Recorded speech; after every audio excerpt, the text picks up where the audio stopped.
of Fox Sports. We are Blackmore. We are St. Louis.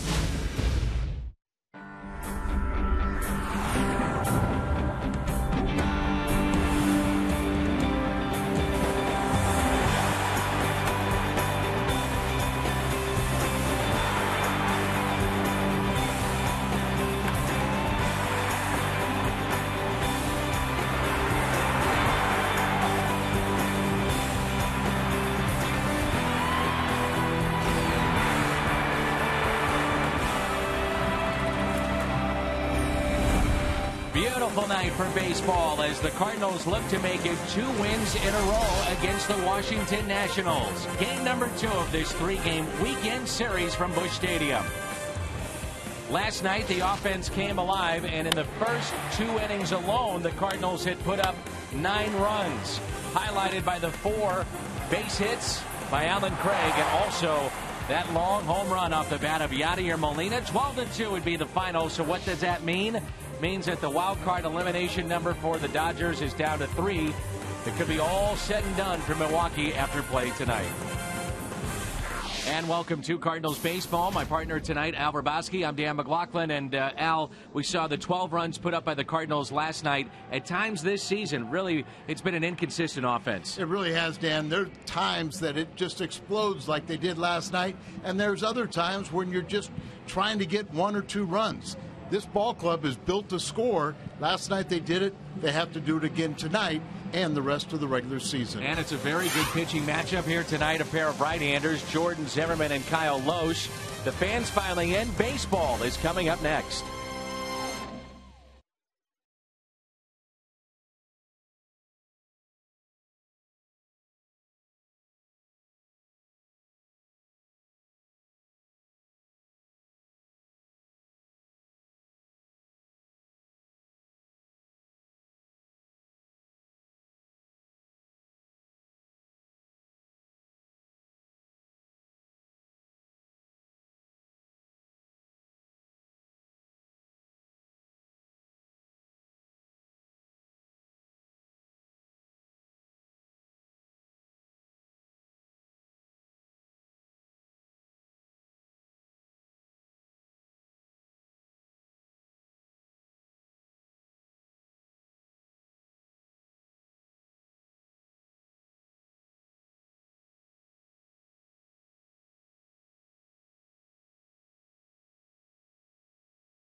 And we saw these two hook up back on the 1st of September. Rough outing for the right-hander of the Washington Nationals. 3 2/3, his shortest of the season. 8 hits. They all were earned. 2 home runs allowed. Not much better, though, Al, was Kyle Loesch. Well, Kyle Loesch, this was just throw this game out. He allows 9 hits and 5 earned runs. He is 3rd in the National League in ERA. Both these pitchers have pitched well since this outing, and I think that's what we're going to look for tonight. Matter of fact, they have combined since that outing to go 5-1. Zimmermann, the ERA just over 2. ERA all season long. One of the best in baseball from right-hander Kyle Loesch. Why have the Nationals had so much success this year? We'll break it down when we come back. You're watching baseball on Fox Sports Midwest.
By 4 games. Let's take a look at 5 members of the Nationals that have made this a championship season. Steven Strasburg may be shut down for the year, but the Nationals wouldn't be where they are without him. The team went 19-9 in his starts, and even without making his final 4 or 5 starts, he'll finish in the league's top 10 in winning percentage, ERA, and strikeouts. Bryce Harper, the first overall pick just 2 years ago, has had arguably the greatest season by a teenage hitter of all time. His hustle has sparked the interest back into baseball fans in D.C. He's got all 5 tools at the age of 19, and he's already proven he's going to be an impact player for years to come. Gio Gonzalez was a pretty good pitcher in Oakland, but his first season in the senior circuit couldn't have been much better. His 21 wins, the most in franchise history. His 2.89 ERA and 207 strikeouts make him a legitimate Cy Young Award candidate. The Nationals went 24-8 when Gio pitched, and Cardinals fans saw just how good he's become. Adam LaRoche has hit 30 home runs before and collected 100 RBIs before, but never in the same season. He's on the verge of career highs in both categories. His first half was instrumental in getting the Nationals off and running. And now that he's stayed healthy for a full season, his home run swing seems as dangerous as ever. Washington manager Davey Johnson, the oldest skipper in the major leagues, is no stranger to miracles. After all, he was the skipper of the '86 Mets. But the success of this Nationals team, with the injuries and the youth, has been nothing short of miraculous, considering this was the worst team in baseball just 3 years ago. Nationals and Cardinals. You might even have a chance to see from the arch what's happening inside Busch Stadium.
Yadier Molina. Baseball next.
Sign of a good time. Here we go. By your Mid-America Chevy dealers, the #1 selling brand in St. Louis. Find us at stlchevy.com. By Dobbs Tire and Auto Centers, #1 for quality tires and expert auto service. And by Steak and Shake, just no equal.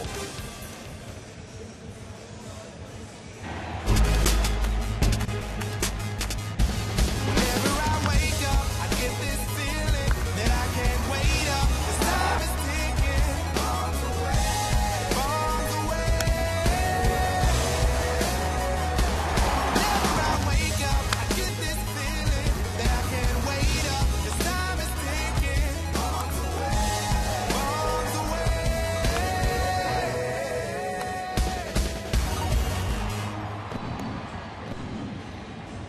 has had such a wonderful season, and that's first baseman Alan Craig, one of the top run producers in all of Major League Baseball. Jason Worth will lead it off, followed by Bryce Harper and Ryan Zimmermann. Adam LaRoche will bat cleanup, then Michael Morse, Ian Desmond, Danny Espinosa, Kurt Suzuki, and the pitcher batting ninth, Jordan Zimmermann. The Cardinals counter with Kyle Loesch. His numbers now brought to you by Enterprise Bank and Trust. Talk about Alan Craig having a great year, but how about Kyle Loesch? A new career high in wins, innings pitched.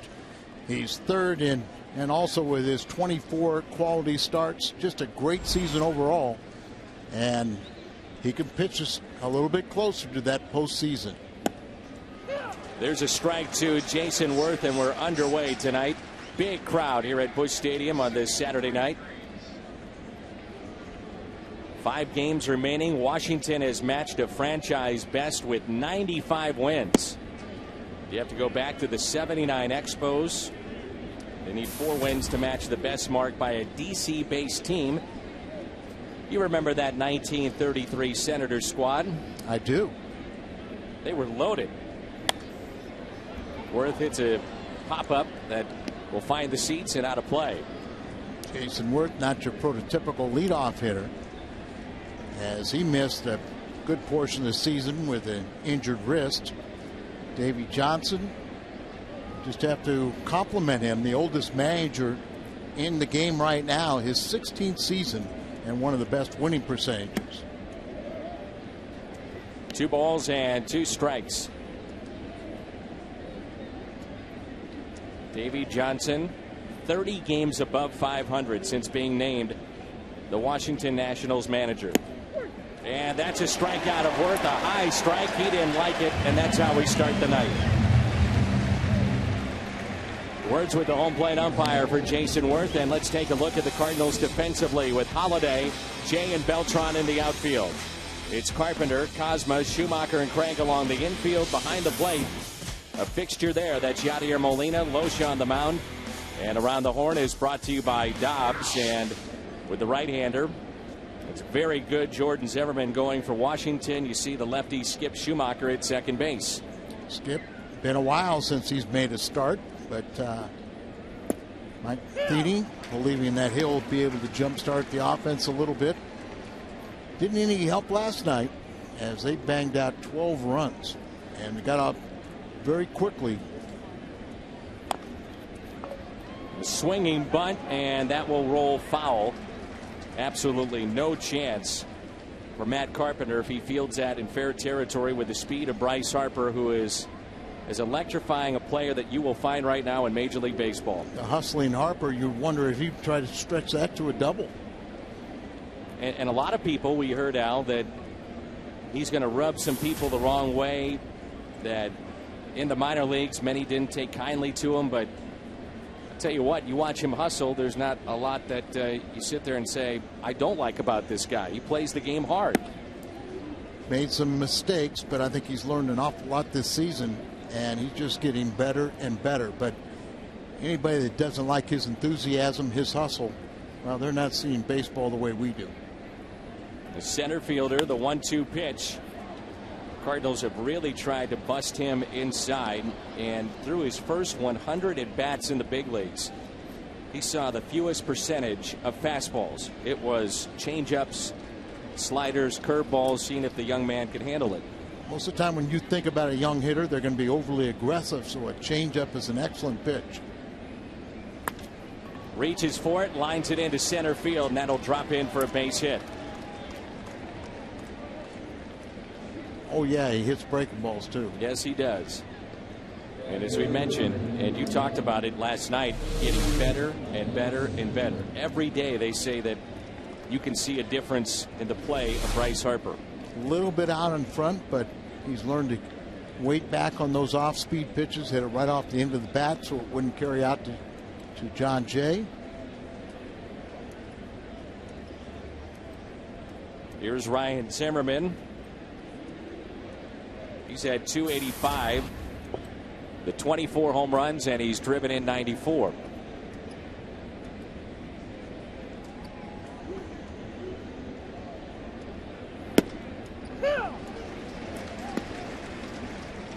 Now, what about the combination of the changeup of Loesch, which has been his most effective pitch this year, and then having a guy with speed at first like Harper? Is that a pitch that you'd see him stealing on?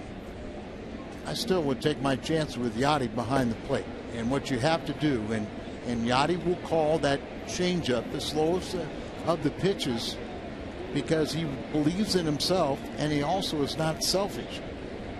If a guy is selfish and wants to throw everybody out, he calls all fastballs, but he's not doing his pitcher any favors. 0-1 pitch, and it's 0-2. The thing about Kyle Loesch is he's a pitch maker. So he doesn't throw particularly hard, but he can spot his pitches. See it right there, just a little cutter, and just hits his mark where Yachty's set up. It was brought to you by Chevy. No balls and 2 strikes. Short lead at first by Bryce Harper. Outfield is straight away and deep. Just missed. A pitch maker, and as you say, Al, that's the kind of pitch that you get either called for a 3rd strike or he reaches for it and grounds into a double play. It was a bit outside, so the pitch to Worth, he didn't like it, but it was a strike, and that one was a ball. The 1-2. Hit out to deep left, on the move, Holiday, and he won't get to it. Harper can really fly. He's on his way to 3rd. They'll hold him up there. Runners at 2nd and 3rd. And just 1 out. And in steps LaRoche. Zimmermann, just an outstanding player. Came out of college, went almost immediately to the big leagues. And there the ball up just a little bit. An off-speed pitch. Holiday got to it quickly and gets it back in. And with nobody out, Bo Porter, who is the new manager of the Houston Astros, but he's coaching at 3rd still in the regular season. I don't understand that one at all. Doesn't make a lot of sense. You would think he'd want to see and get a read on his new ball club these last few games. LaRoche is just 1 RBI shy of the century mark. You get a look at Porter, the 3rd base coach. And Adam will become just the 3rd player to record 100 RBIs in a season for the Nationals. Zimmermann did it 06, 09. Adam Dunn did it 09 and 10. Now LaRoche, uncharacteristically this year, got off to a good start and has sustained that throughout the season. Here's the 0-1 pitch. Historically, LaRoche just gets off to slow starts and then has a good second half and puts numbers up, but he's got a chance to hit 30 home runs and 100 RBIs for the first time in one season. He's done both of them, but not combined in one season. Very good glove man. Now adding that offense to it. The 1-1 pitch. Strike 2.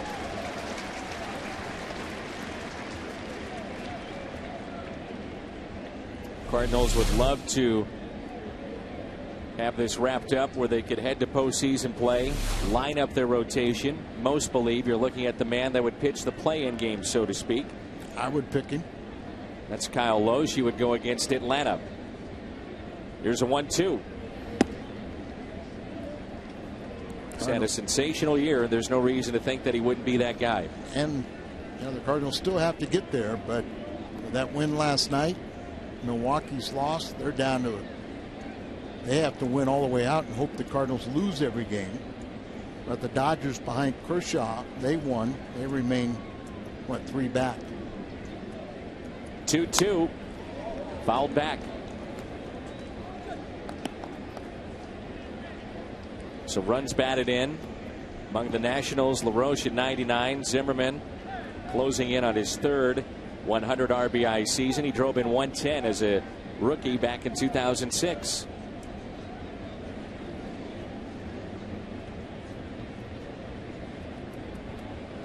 Loesch would love the strikeout here. Runners at 2nd and 3rd. The 2-2 pitch. little trouble locating that changeup here in the first inning. That's kind of, was it a changeup or was it just a curveball that spun out? But you'll find that and pitched well, but the first inning he's allowed the most runs in his previous starts. 3-2 off the mask of Yadier Molina.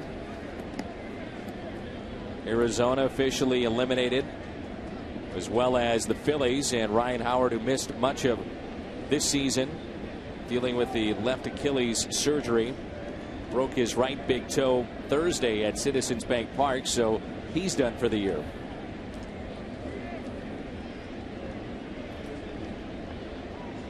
Pitch number 22 of the inning. Here it comes. Misses in, and the bases are loaded. LaRoche and Morse have had their success against Kyle Loesch. LaRoche 7 for 27, and Morse is 6 for 12, and he has a chance to do some damage here early on. Well, Michael Morse, just a physical specimen. And as you were saying last night, really kind of been a bust when he was in the Seattle organization. Broke out last year, and then this year in spring training got hurt and didn't start the season until June 1st. Fly ball out to deep right, and this ball is gone. It's off the very top portion of the wall. And is it a home run or not? Well, they one umpire saying it's a home run, the other is not. A race to the bag, and the tag is there. Schumacher with the tag, and I'm sure they'll review this before it's all said and done. Yeah, I'm surprised that that to me looked like a home run. I agree, and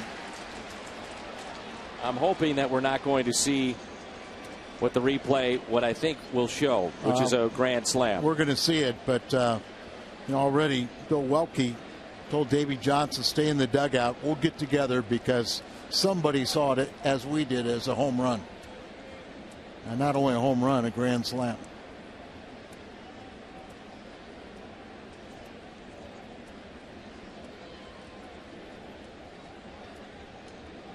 I thought it hit off the very top of the wall, or there's a little area just back of that, about 1.5 to 2 feet, before you see the Energizer sign.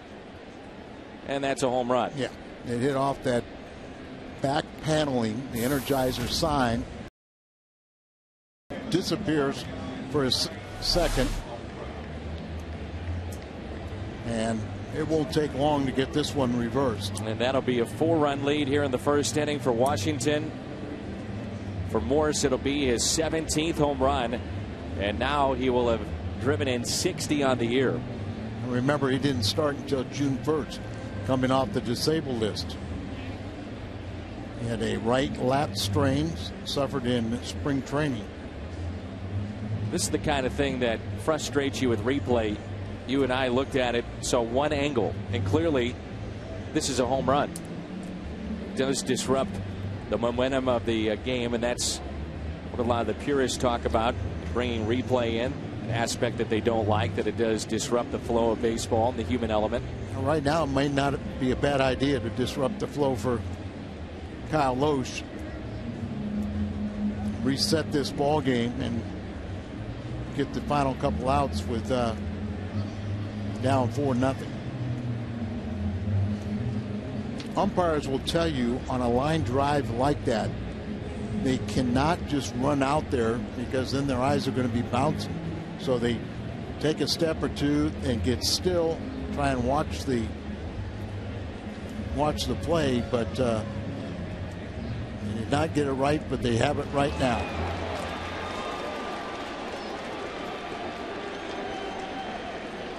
So it is a grand slam, and now some questions about the runners, and I'm not sure if anybody overlapped. And if that's the case, then you do have an issue.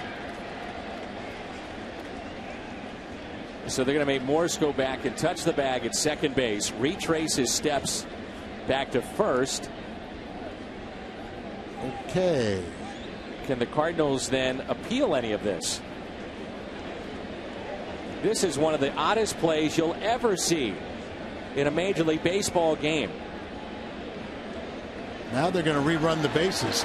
Wow. He just swung. You got to be kidding me. Somehow that ball went out of the ballpark without a bat.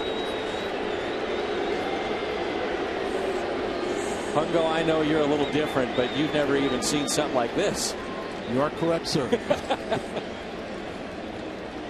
Sure this is not Luke's Little League game? Yeah. Pretty darn close.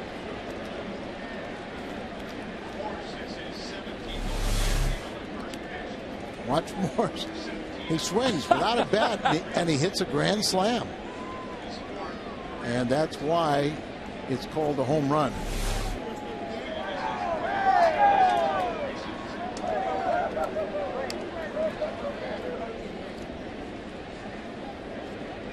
So it is a grand slam.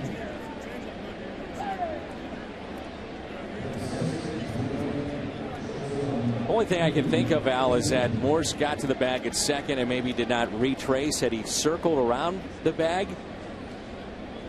And if that's the case, could Mike Matheny then appeal? No, because I think you just have to say, okay, it was it was a home run, and when they called it, they had the confusion of the base runners, but since the play was overruled, you just assume that he would not have overran the original base runner. And the inning started with a strikeout of Worth and a high strike that he didn't agree with the call. Single by Harper, Zimmermann the double, walk to LaRoche, and a grand slam by Morse to the opposite field. A 4-0 lead here for Washington.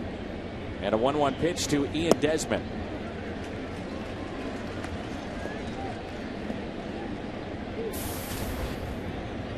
.25 home runs for a middle infielder.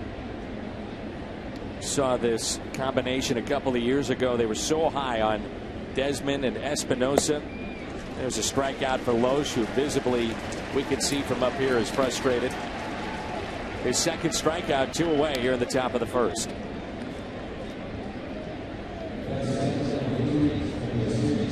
Talking about Morris just so big and strong, but I didn't think he could hit a home run without a bat. That is odd. So here is the switch hitting Espinosa, who's hitting .250 this year. First pitch is in the dirt at 90 miles an hour from Kyle Loesch. And the pitch count here in the first inning is near 30 already for Loesch.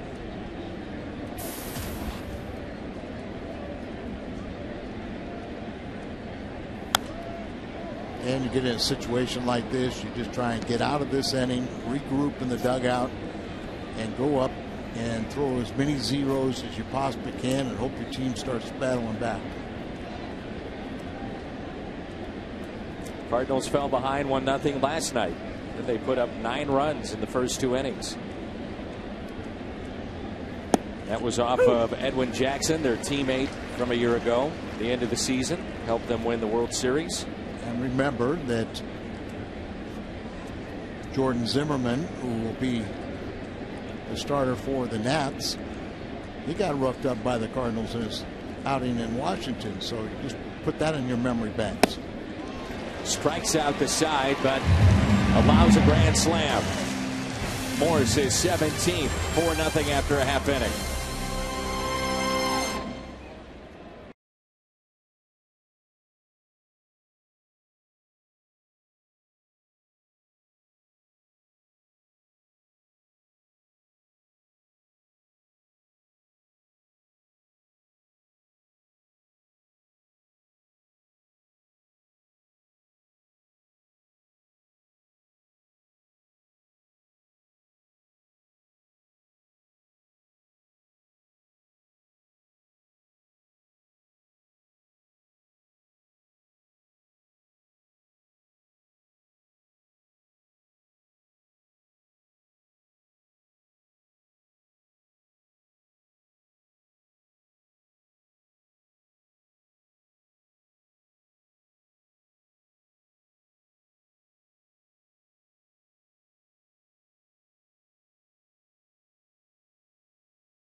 drove in 4 in a victory at Citizens Bank Park, and with one swing of the bat in this ball game, he drives in 4 with a grand slam.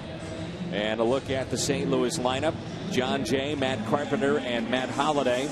Alan Craig, who's been an RBI machine this year, followed by Molina, Beltran, Schumacher, Cosma, and the pitcher Kyle Loesch. It's Jordan Zimmermann, and his numbers brought to you by Enterprise Bank and Trust. And he also is another pitcher in the big leagues that has recovered from Tommy John surgery. That's right. And he has won 12 of 20 decisions, 7th best ERA in the National League. And he has not fared well against St. Louis. He's 0-2 with an ERA almost 11 in 4 starts. He has allowed at least 5 runs in every assignment, and that's the minimum the Cardinals need tonight. Defensively, a look at Washington. Good outfield with Morse, Harper, and Worth, plus arms. Then Zimmermann, Desmond, Espinosa, LaRoche at first. Kurt Suzuki is behind the plate. Jordan Zimmermann on the mound, and Around the Horn is presented by Dobbs. The Nationals actually had Jordan Zimmermann on the same type of path that Steven Strasburg is on this year. The difference is he's not Steven Strasburg, number one. Number two, this team is headed to postseason play, and a lot of focus on that and shutting down Steven this year, and not Zimmermann a year ago when he came back from his surgery. But they treated him with the same kit gloves, but no one really knew about it. And he was very good before the surgery.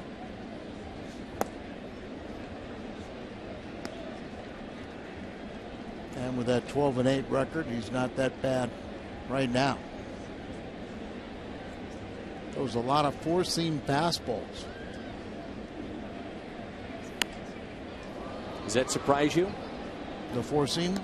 So many guys are now throwing 2-seamers, and not necessarily as many 4-seamers as maybe when you were pitching. No, you're exactly right. And you know, he has induced quite a few ground balls this season for double plays, but they say it's just that he throws the ball down and they hit it in the ground.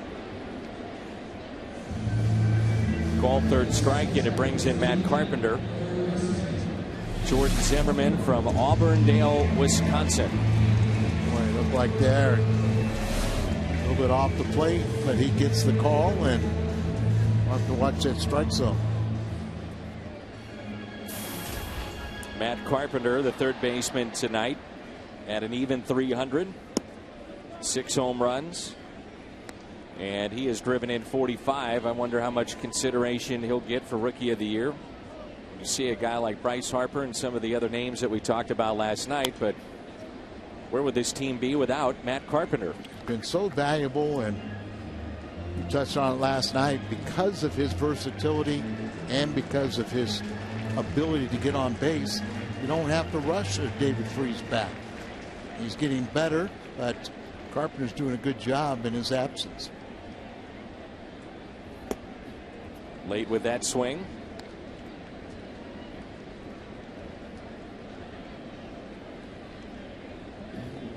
Zimmermann is from the University of Wisconsin, Stevens Point. You can pitch, they'll find you. Even if they're coming to look at somebody else. That has happened time and again in Major League Baseball. Had a great month of July in which he was 4-0. .97 ERA in 6 starts, and they're thinking he's trending back in that direction. Grounder up the middle. Nice play here from the shortstop, who's got all kinds of range, and that's Ian Desmond. Takes a hit away from Carpenter. Desmond, an all-star this year, and they really do have a very good double play combination up the middle. Young players with a lot of talent and really good offensively and defensively. Desmond ranges to his left, spins and throws him out with plenty to spare. Plaza Tire Service replay. Good to see that Holliday is well enough to play tonight. Protective guard on the left elbow. Remember, he was hit on the elbow last night.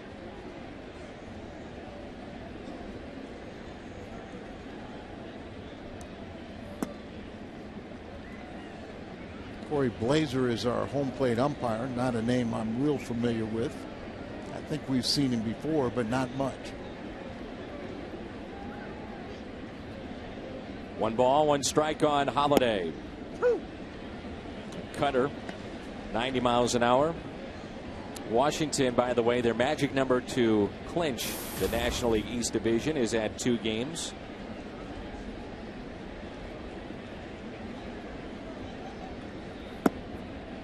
They've already qualified for postseason, but they haven't really won their division yet. And Atlanta, team that is chasing them, they're in the bottom of the 2nd at home and leading the Mets 1-0.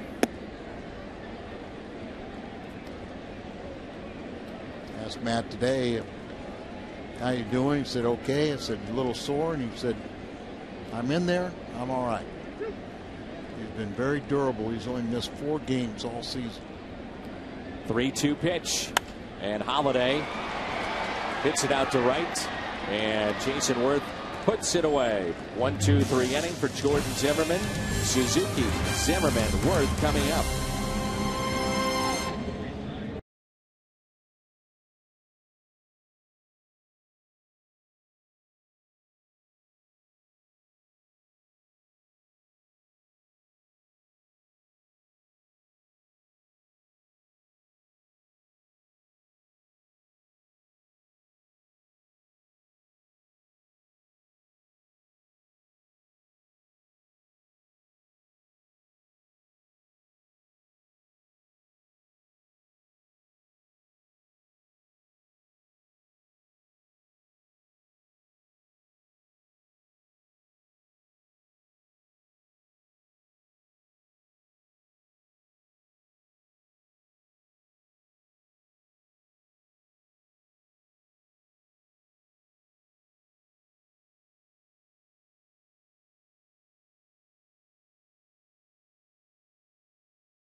Check out StubHub, official fan-to-fan ticket marketplace of the Cardinals.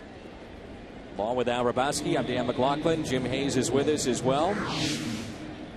And the Cardinals trail in the top of the 2nd by the score of 4-0. September 1st against the Nationals. It was 4 runs allowed in the first. Same can be said tonight against Washington by Kyle Loesch. That ball game, and it was a matchup of these 2 starters, ended up a Cardinal victory 10-9.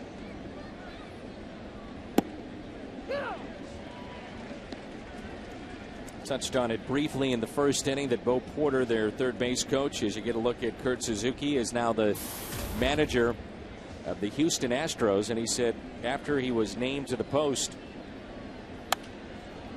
that was Thursday, he said, I will not talk about it from here on out. All focus should be on these players here in Washington. We have a chance to do something special, and I want to be a part of it until we're through. However, as you have pointed out, Al, I'm sure it'd be nice for him and for others in the organization to have him there right now to get acclimated with some of the players he's going to deal with next season. Well, I guess he wants to see some winning, because it may not happen much next year, but you would think he would want to take over the helm and get a read on the last 6 games of the ball club he's going to manage next year. Well, Loesch has struck out 4. 4 outs he's gotten via the strikeout, and it brings in Jordan Zimmermann. He struck out 3 in a row now.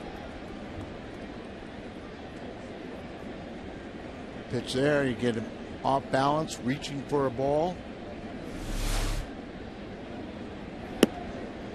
Kyle Loach is probably just wondering about, I'd like to have one pitch back.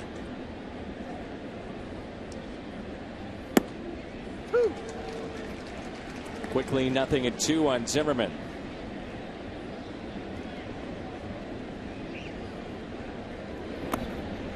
Davey Johnson pointing out that his club may have to play it all the way through until the end because the Braves have been so hot. So not resting any of the regulars just yet. May change after tonight. Who knows? 1-2 pitch. Zimmermann puts it in play. Carpenter. Tough play here to first and got him.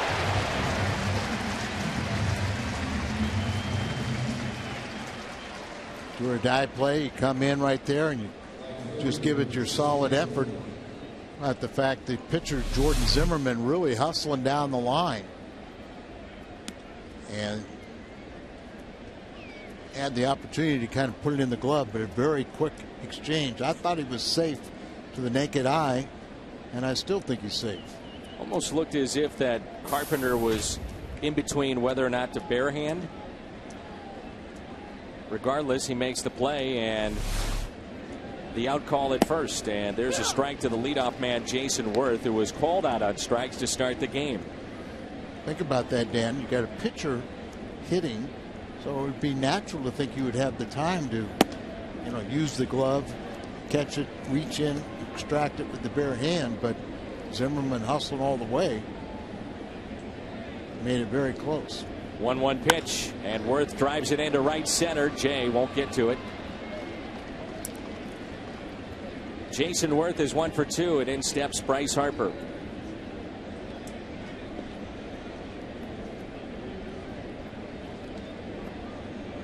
Their center fielder and the Cardinals center fielder, John Jay, trying to become only the third Cardinal to go through an entire season without committing an error.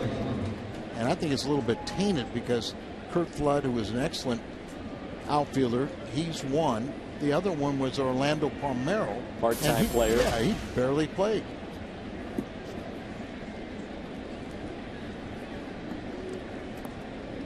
So here is Harper.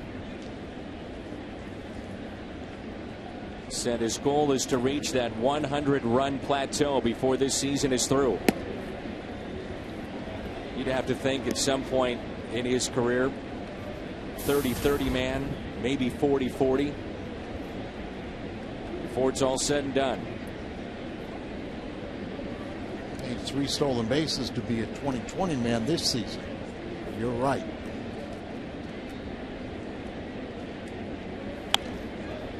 Changeup, he's out in front. Harper, by the way, only 19. He'll turn 20 on October 16th, and only Tony Conigliaro has hit more home runs, 24, before his 20th birthday in all of Major League Baseball history of this great game. And you hope he doesn't have the misfortune that Tony Conigliaro had, hit by, I believe it was Eddie Fisher pitch, and nearly lost his eye, but definitely lost his ability to play at the major league level. Tried a couple comebacks, but just wasn't the same player. And bears repeating. How'd this 19-year-old get into baseball so quickly? It's a great story. It is, and he is, for any basketball fan watching, he would be the equivalent of LeBron James in a lot of ways. A prodigy. He got his high school degree early, tested out to get that degree. Then he went to junior college, and with junior college you can leave early.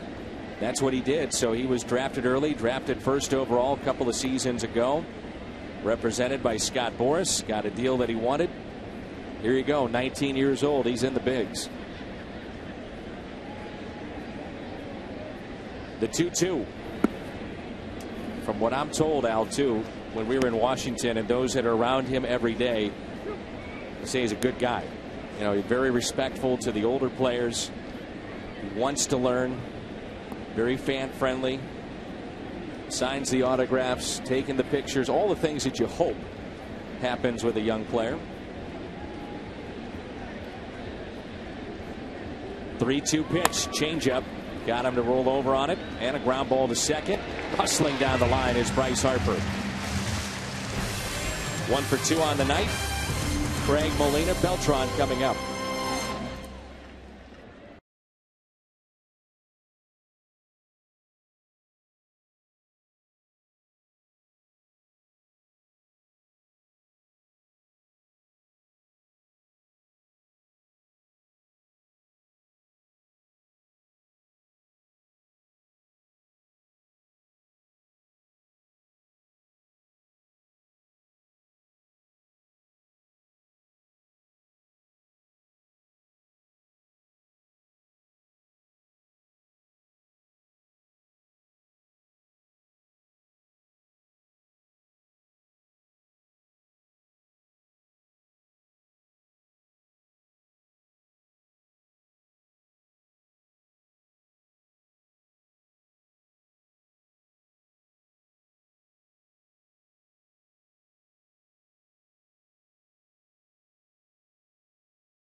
Live on Wednesdays, and you can see that on Fox Sports Midwest as Mizzou defeated Central Florida today. The focus so much with Missouri on football. Wait till they get into some of those baseball schools of the SEC too. Pretty darn good. Oh yes. Last night was a harvest moon, and we got a beautiful one tonight. It's up in the sky. I understand that. I'm looking. Is it full? Yes, it is. Oh, that's why you've been a little different tonight. That's saying a lot.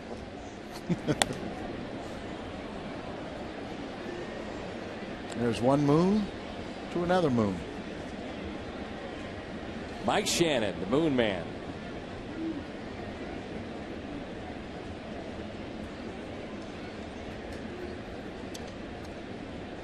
Somebody's dissecting the moon there. As Craig hits it down the right field line, and it's foul. We hear the nickname all the time, the Moon Man. Do you know the origin of the nickname? Well, one of the versions is that I think it was 1964. Cardinals were playing the Yankees in the World Series.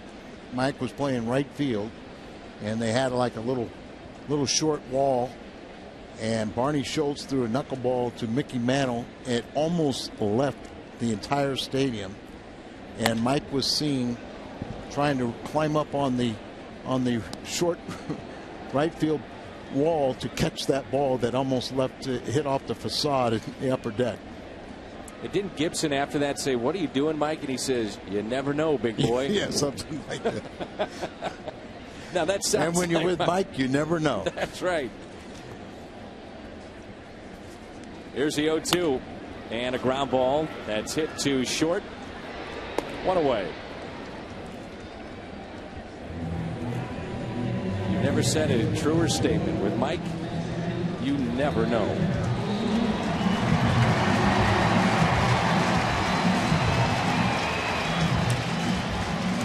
Now with Pujols gone out, and we've seen almost a full season without him, make a case that Molina is the most popular player among the fans here in town. He's always been a fan favorite. Always has that big smile on his face. And there's a base hit into right field. He's turned himself into quite the offensive threat as well. Out from beneath the shadow of Albert Pujols, and look what he's done here at home. Third best average in the National League, and nice to see Alan Craig on that list also.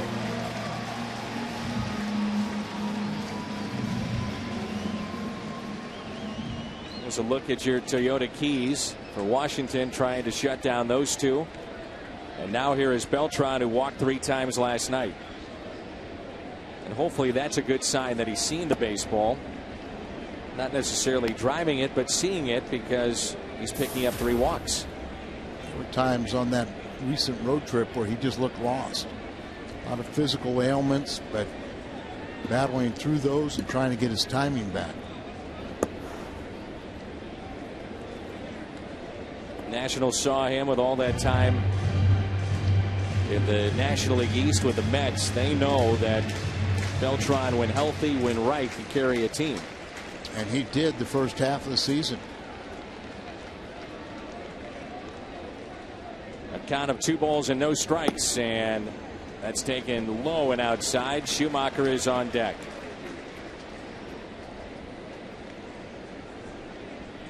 If and when the Cardinals get to postseason, you're going to need a healthy Beltran.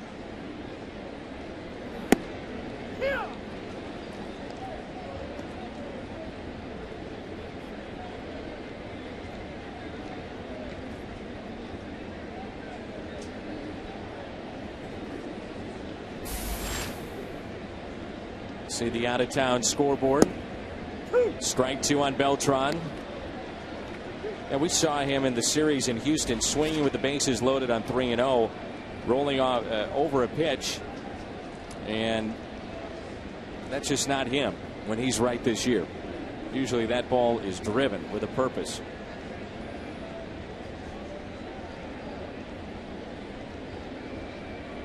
Here's a 3-2, and this one is driven right center.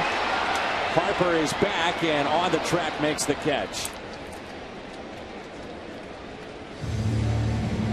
Thought that the way it sounded that it was going to be a better result, and a long fly ball out.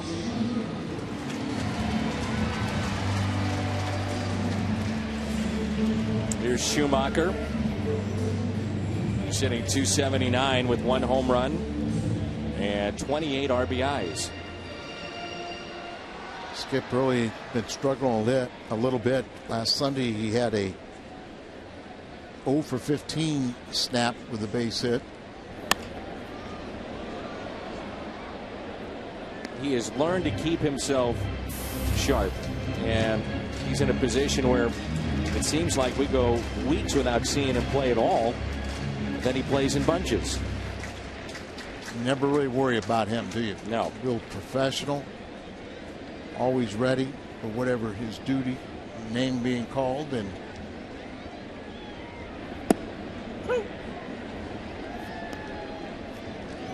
one of the team leaders also. Everybody respects Skip Schumacher in that clubhouse. Zimmermann hasn't even given a look hardly at Molina, who's standing at first with about a 2-step lead, so probably that's why. That's tapped foul off the bat of Schumacher. 0-2 the count. The Nationals leading by the score of 4-0. Michael Morse, a grand slam back in the first. Yadier is one of the best at picking a pitcher's pocket, and you're not paying attention to him, stealing a bag.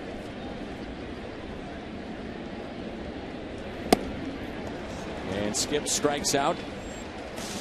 First, second strikeout tonight with a full moon here in St. Louis.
MyKiaSt.Louis.com. And get the All-American Jack Combo at Jack in the Box. It's a no-nonsense burger with fries and a drink for only $4.99 plus tax at participating stores. Busch Stadium is the scene tonight, and it's game number 2 of this weekend series between Washington and St. Louis. Along with Al Raboski, I'm Dan McLaughlin. And look who's here. Look what the cat drug in. It's the cat. A bigger cat. Hi, gentlemen. Jim Hayes with us here for the third is Zimmermann on the first pitch. It's a fly ball into shallow right center that drops in for a hit.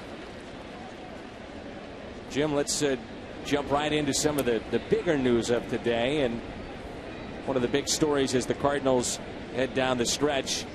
Not the Nationals' third baseman, but the Cardinals' third baseman. What's the status right now on David Freese? Well, you know, he rolled his ankle prior to game time Monday, and Houston has been out ever since.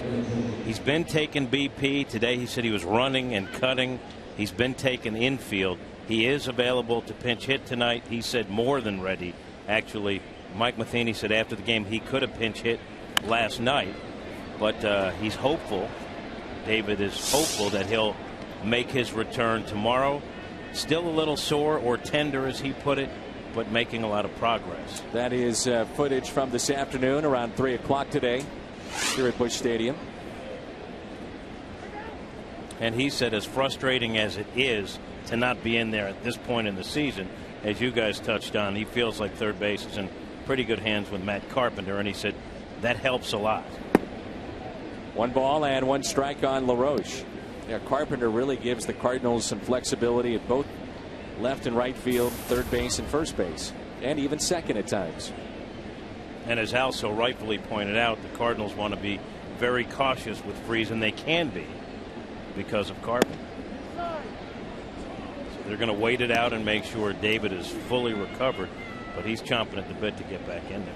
Could be the final tune-up for Kyle Lohse before that play-in game, if and when the Cardinals get there. And Jim, has Kyle addressed with you, and I know you're very close to some of the players and have a chance to visit with them day in and day out down on the field. And here's a 2-1 pitch to LaRoche. That's a strike. Pitch before looked a little better. Strike zone's been all over the place, but as LaRoche looking at this pitch a little bit low, but as Lohse talk to you at all about his pending free agency and wanting to come back, or what he thinks going to happen? Boy, he would like to come back, but he said it's not in the cards, apparently. And he said right now he can't focus in on that at all. He's trying to finish strong for the Cardinals and look toward the postseason. But you could see disappointed that he didn't get an offer from the Cardinals, but he does understand the numbers game and the finances involved. But he's very comfortable here, as you guys know, and he's had a lot of success here too. But it is a business, Al.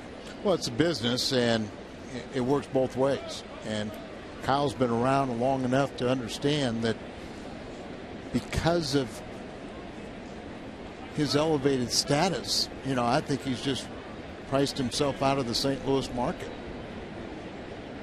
And here is Morse, and he taps it off the plate. Another chance for Carpenter. Second time that he's had to come in on a ball like that tonight. 2 away. I had asked Kyle, and the Cardinals are very reluctant to put the cart before the horse in regard to that 1-game playoff. But I said, if all things worked out and they said, Kyle, you get the ball, you could tell that's what he wanted. But he also understands there are other options and other things could happen along the way. The other options would be Wainwright rested, going against the team that originally drafted him, having a chance to pitch against the Atlanta Braves. The other option would be Chris Carpenter. And regardless of what kind of year he's had as far as injuries and lack of time, it's still Chris Carpenter. And everyone would acknowledge what Chris Carpenter did last year, what he's done in his career. But if you go by pure numbers and performance this year, taking away injuries and everything out of it, Kyle Lohse is your guy.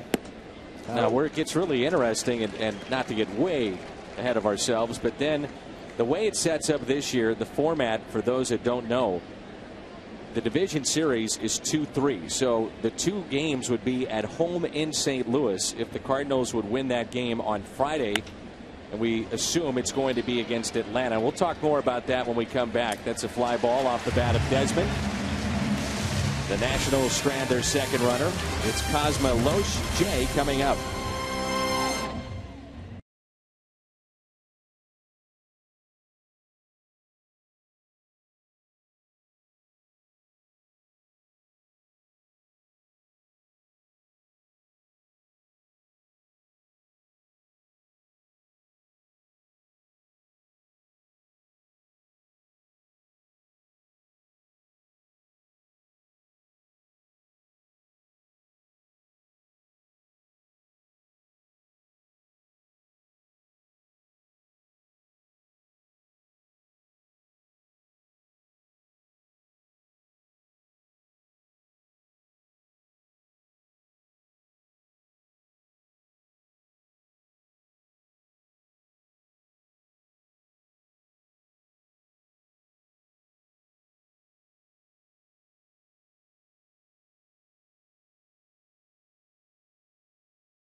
Cardinals.com. It's open 24 hours a day, 7 days a week.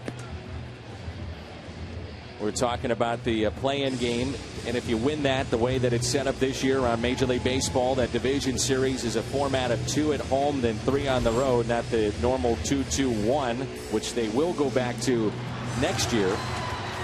But you have to think about Jaime Garcia. If you're going to start him, you prefer to be at home. Where does Chris Carpenter fall in all this? Adam Wainwright. I mean, a lot of decisions.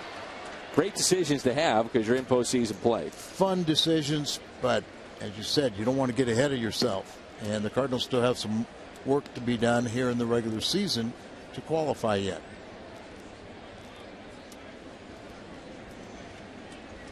We're in the bottom of the third, and this is Pete Cosma. 2 balls and no strikes. A 4-0 lead for Washington. Lance Lynn will pitch tomorrow. Monday night will be Garcia. Tuesday will be Chris Carpenter. And then to be announced is Wednesday. So I think the goal is to have the Cardinals clinch it before Wednesday, and then you turn it over to one of those kids. A couple of guys that would love to be added to that postseason roster: Jake Westbrook, as well as Lance Berkman. And let's start with Lance Berkman. Where's he at right now? Well, he isn't running. He's taken full BP once, but he still thinks there's a chance he would be a productive guy to have on the roster. I asked him in this fashion. I said, how do you look at you playing for the Cardinals in the postseason? Could happen or long shot? And he said, could happen. And he said he understands it puts the Cardinals in a bad spot if he's not competitive, but he thinks he can be. He thinks he'd be more effective from the left side. And he said right now, basically, for the Cardinals, he's just there for ambiance, as he put it. Cheerleader. But he thinks that he can actually have an impact, even though right now he's not doing much. The issue the Cardinals would have is that last time they trusted him and said, yes, come on back, don't take the rehab assignment. And clearly he was not right. The timing was off, and you run out of time here. You can't do that. Harper calling for it, makes the catch.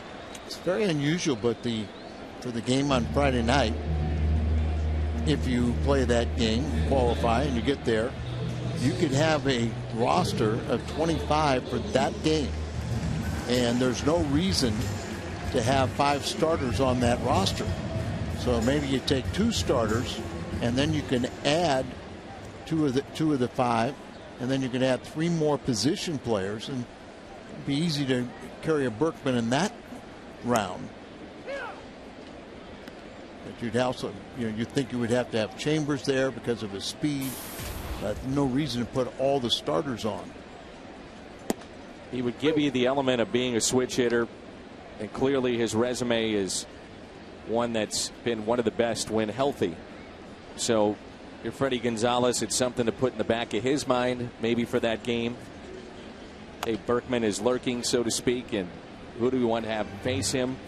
And Lance was the first to admit, nothing's set, but he feels he might be able to improve to the point where he can give the Cardinals a bit of a competitive edge. He's just not there right now, not today, but he's not ruling it out. Here's the 0-2, and Loesch puts it in play. A chopper, couple of hops to short, and there's 2 outs. What about Jake Westbrook? Where are we at with him? Well, he was battling the oblique strain, and remember they shut down his throwing program. Still not throwing, but he told me he is doing all his conditioning work. The reason they shut down all the throwing and everything is so the oblique quiets down, and he feels like if they can get that thing under control and he can start throwing again, he would possibly be available to help the Cardinals out of the bullpen because he's keeping up with his conditioning work. And he got the sense with Jake, if they needed that, that's what he'd be looking to do, help out of the bullpen. So 2 outs, nobody on, and here's John Jay. And he has acknowledged that because he hasn't been starting, the arm strength is a little bit of a question for him. So the bullpen would be the option that he and the team is looking at. Remember, he won Game 7 of the World Series out of the bullpen, right? Or was it Game 6? Game 6. Game 6. With everything else that went on, Al, I don't blame you. Game 6, it's hard to remember everything else except what David Freese did. I did remember it's Westbrook's birthday today. 35. It's like when you think of really one of the great moments in Cardinals history was the strikeout of Beltran by Wainwright. 2006, Game 7. Place is shaken. Randy Flores is the guy that won the game. He took home the win. There's a base hit out to left. And he might be the last guy you think of as winning Game 7 of that tremendous series. Thinking about Westbrook, with his ability to get ground balls could be a real asset. But you have some real power arms in that bullpen that it's hard not to go with some of the youth, even though they don't have a great deal of experience, but they have that superior arm strength. And Al, it's interesting you bring up that point. You have a new manager in Mike Matheny. Might be more apt to go with some of those power arms that are younger, where Tony La Russa might say, no. I want to have a veteran like Jake Westbrook. Good point. I mean, not too many managers that wouldn't want a veteran over a young pitcher. Somebody who's been there before, has got a track record. You can kind of count on them. But coming off an injury, you just don't know. And we will visit with Tony, by the way, tomorrow. He has his new book out. We'll talk it over with Tony tomorrow during our telecast. It is remarkable how many power arms with the young pitchers that the Cardinals now have on the staff. You guys have been around a long time. I don't recall when they had this kind of availability of that type of arm. No. And more than one or two. No, I totally agree. And you can never have enough of them, but we used to complain that we didn't have any. And now Derek Lilliquist has a whole bunch to choose from. Think about the guys you have here, and Shelby Miller, Rosenthal. Sam Freeman from the left side is throwing 95 miles an hour. He's kind of lost real quick. Yeah. Don't forget Joe Kelly. Shelby Miller, the one guy that has always been looked at, but Carlos Martinez, another one that's in the minor leagues. They say he's not that far away. He's hit triple digits. Wainwright was joking the other day. He said, if I was in this group of young pitchers in my youth, he said, I might get overlooked. He said, these guys are throwing smoke. And the reason you love power pitching is because they have the ability to survive bad location. You can throw it right down the middle, and if you've got enough power and hopefully a little movement on top of it, you can pitch around mistake location. 3-1 is a fly ball lifted to left. And Morse puts it away. The Cardinals strand a runner. They're second tonight. Jim will see you on the post game. It's a 4-0 lead for the Nets.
That's the Schnucks difference.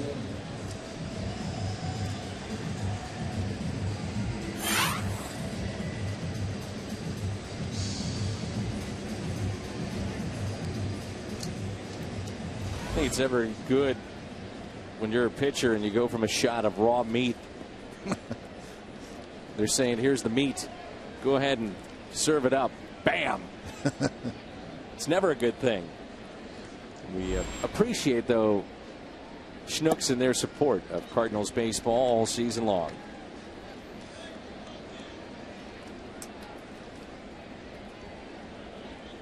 Bring him in. Bring in the meat. Raw meat. You got it. Danny Espinosa. Here's the 0-1 pitch. Lined into right and a base hit. He's 1 for 2 tonight. And it brings in the 8th place hitter, Suzuki. If you didn't see it, it was one of the oddest grand slams you would ever see. Back in the first inning, Michael Morse with a home run that barely got over the wall. It was reviewed, and they actually made everybody go back to their original base. And that included Michael Morse back to home plate, who then, without a bat, acted like he was swinging and hitting a grand slam and trotted around the bases. You can't make it up. Who said there's a script in baseball? Oh. And you always hear, you'll see something that you've never seen before if you come to the ballpark. That was George Kissel. Always tell you to pay attention, because every game you're going to see something you've never seen before. And maybe that's a bit of exaggeration, but we did see something we've never seen before tonight.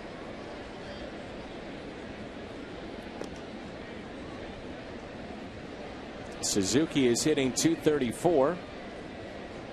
The 6 home runs and 41 driven in this year.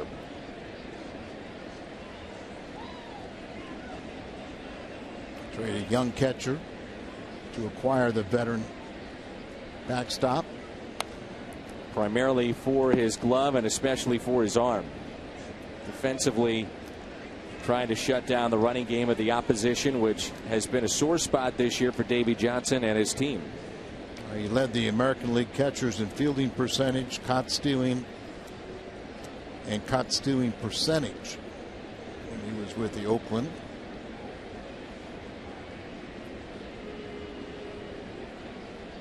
Here's the 0-1 pitch. Always find it interesting, Al, when you watch the middle infielders, and in this case John Jay, trying to read the signs of his catcher, Yadier Molina. He has been shifting, going back and forth right when the sign is given, then received and accepted. You see him moving, anticipating the pitch. Right there, he's just peeking in. And it's amazing how many times a fielder can anticipate and be right. You saw him there starting to come in and move a little bit to his left. Sometimes you actually are moving as the pitch is being made, and you just have a natural feel or instinct. It's 5 strikeouts for Loesch. And don't forget, tomorrow, in recognition of October being Breast Cancer Awareness Month, 25,000 fans ages 16 and older receive a knit headband featuring the St. Louis Cardinals pink ribbon logo. It's presented by Fuse and Schnucks. Cardinals.com to get your tickets. Still some seats available for tomorrow. 1 out runner at first, and Zimmermann bounces back to Loesch. Thought about going to the bag at second, gets the shore out. Sacrifice is good, 1-3. And we're back to the top of the lineup and Jason Worth. It's fundamental baseball, but when you have somebody like Jason Worth as your leadoff hitter, makes plenty of sense to get a guy in scoring position. Now, Al, I'll ask you this question, not based on your own personal experience, but because I know you'd say, Dan, I threw a fastball and I threw it every time, just about. So, runner at second here. How many times do you change the signs, pitcher to catcher, from game to game, inning to inning? Make sure you don't develop a pattern. Well, that is a good question, and some catchers have such a intricate set of signs. Sometimes they do it naturally, where every 3 innings they will change. And we talk about a base coach having an indicator. Third base coach has an indicator, and what follows the indicator may be the sign to bunt or hit and run, different things. But you can do the same thing as a catcher. Maybe you touch your mask, and then that will dictate, what pitch is going to be, which sequence would follow going to be the pitch to disrupt things. You can get, sometimes you go pumps, other times you go 2 and 5 as a fastball, and just to where you don't put down one number and make it so easy for the team. The lost art of stealing signs or the art of relaying signs to a hitter, I don't think they do that very much anymore. Here's a 1-2 pitch to Jason Worth. Ground ball sharply hit to Schumacher, and Molina had just moved Schumacher over a couple of steps right where he received the baseball. Nats on top midway through 4.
Go to our studio. Pat Paris standing by with a Bommarito sports update. Pat.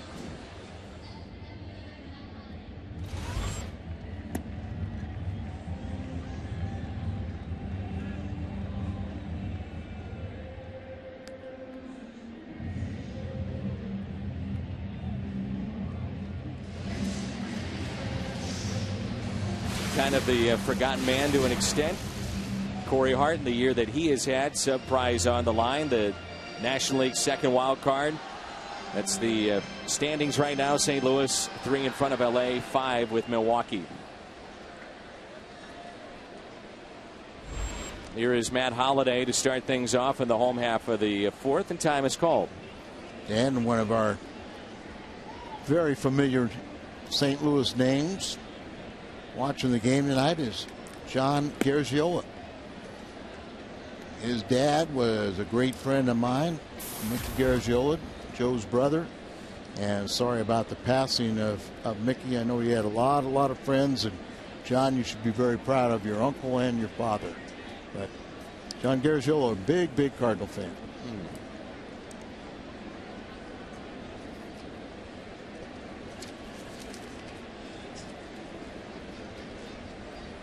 Here's a 1-0 pitch. 2 balls and no strikes. Holliday, Craig Molina. Talked about it a little bit last night. Steven Strasburg shut down for the year, and you wonder just how good this team would be heading into postseason. Would they be the favorites coming out of the National League with Steven Strasburg as a part of their rotation? I think all the national players understand the reasoning of shutting Strasburg down, but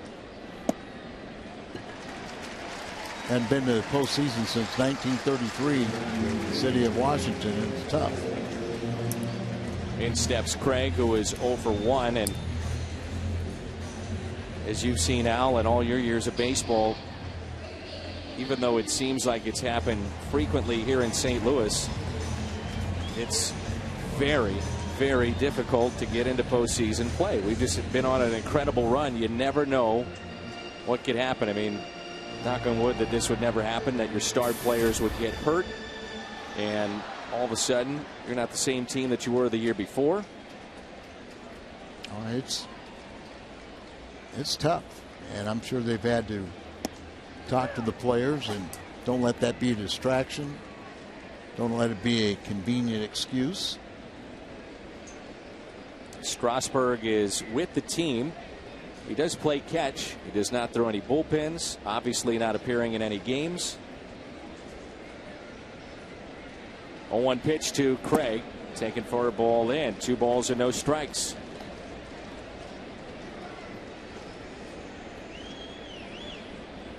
Talked about in our open the inconsistencies of this Cardinal offense. Explosive last night, and then they kind of get to a point where everything looks very dull as they can't produce. But Zimmermann is an outstanding pitcher. Follow up your point. First 2 innings, 9 runs. Since that time, after the second inning of last night, we've seen 3 runs scored in the past 11 for St. Louis. And that was by the bench players, as both squads really turned the roster over. There's a base hit for Craig. Cardinal fans, Friday, October 5th, buy a Big Mac at regular price, and you'll get one for just 25 cents, and that's 25-cent Big Macs on Friday, October 5th. Cardinals need to take advantage right here. Alan Craig had 4 hits last night. Little breaking ball, but weight back, kind of throws the bat at it. Monday replay. And Cardinals have something going. The walk, now a base hit. Yachty is 1 for 1, and we need more. Look at that stance by Alan Craig, and you think guys throwing low to mid-90s should be able to pound him in, get it inside on Craig, and yet he has made so many adjustments, Al, and really has turned into one of the most dangerous hitters, not just with the Cardinals, but in all of baseball. Well, think about it, Dan. When he first got to the big leagues, and there you see breaking ball that looked like it should have been called a strike, called a ball. But when Alan Craig got to the big leagues, many people thought that major league pitchers could expose him in. When he wrapped the bat, pointed towards the pitcher, he's made a little subtle adjustment. It's not quite as severe as it used to be. And then I'm thinking about Michael Morse, the way he holds the bat out way away from his body that you could expose him in. Molina, a line shot to Zimmermann, and both runners back to the bag. You then turn that into a double play as Holiday got a good read, just a rifle shot. Zimmermann catches it. He looks to second. Holiday read it perfectly and was on his way back. Reactionary position over at third. You got only time for a step and a dive. Here, half a step and backhands that laser. Beltran, a grounder to first. Get the man at second. Runners at the corners. And 2 down.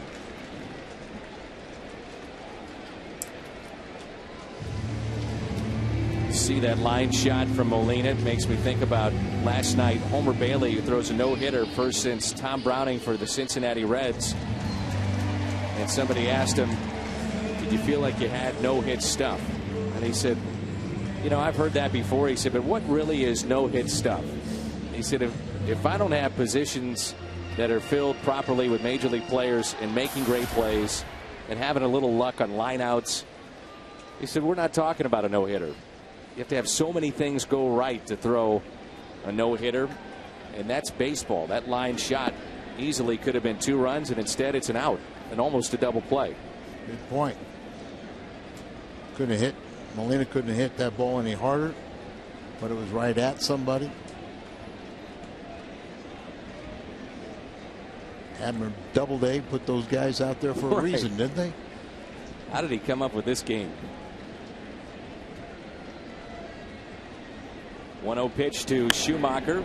Hits it foul out of play. 1 ball, 1 strike. Skip struck out his first time.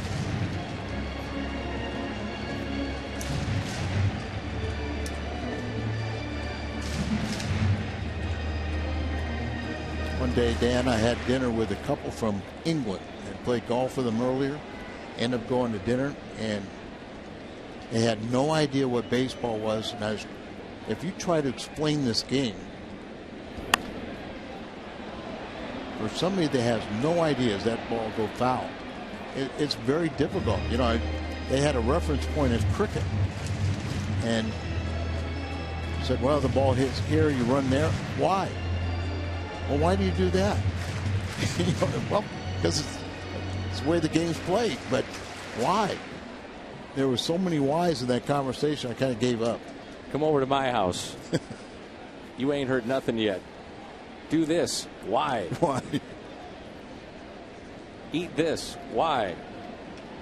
Or take that couple to a couple of the Little League baseball games that I've attended, like a couple hundred the last 2 years.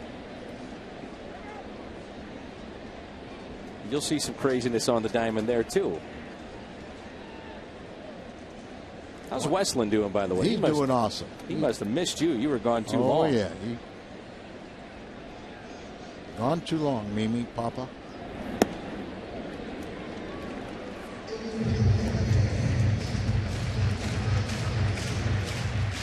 Two and two the count. This crowd is ready to erupt. It's a packed house tonight here in St. Louis.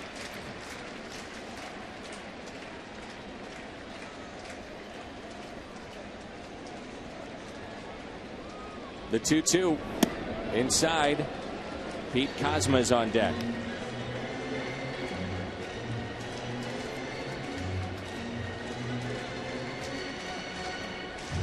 One game in Houston, it was the bottom of the order that did all the damage. That's right. And this would be a perfect time for Schumacher to reward Mike Matheny for his insertion in this game. 3-2 pitch and swung on and missed by Schumacher. He strikes out for the second time. That's 3 for Zimmermann.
That game on Fox. America's game of the week is the Saints and Packers.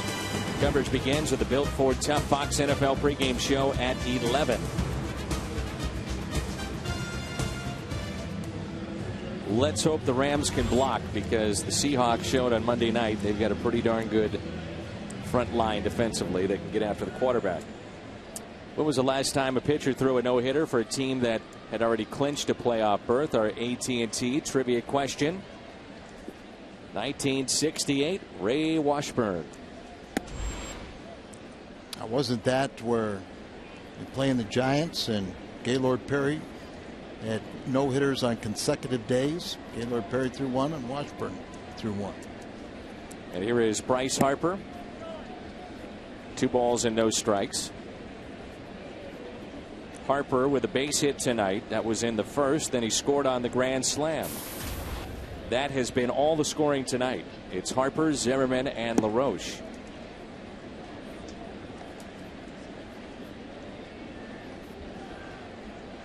Can't do anything about the grand slam and the 4 runs in the first, but Kyle Lohse is doing what he has to do since.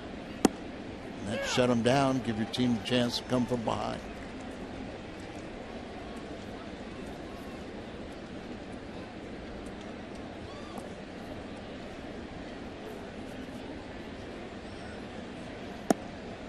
At strike 2. It's been 96 runs now scored by Bryce Harper.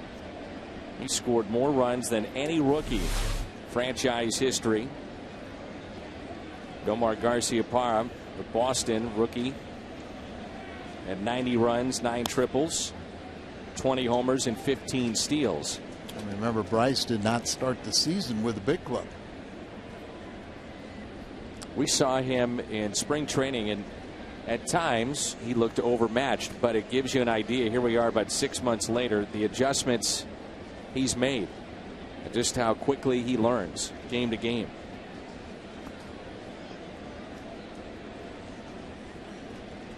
The 3-2, and a strikeout of Harper.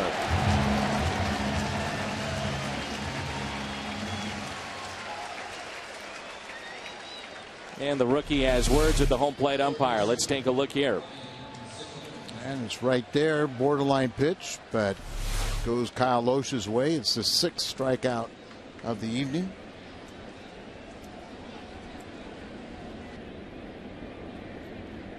Now Ryan Zimmermann.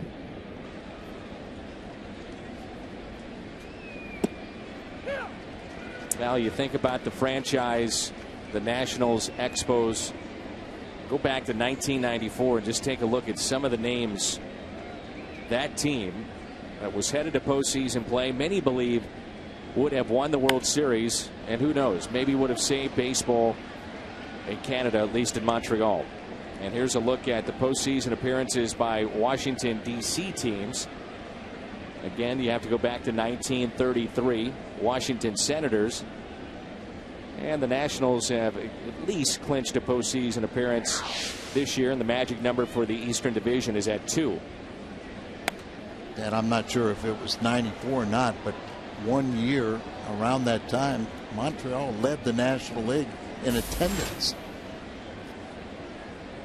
At the end, it's hard to believe that they were such a successful franchise at one time. It's really a shame. It is. Here's the 0-2, and it swung on and missed. 7 strikeouts for Lohse tonight. Not really a strikeout pitcher, but he is a pitch maker. And there you get Zimmermann, who is 2 for 2 to swing at a pitch that up and in, just tying him up.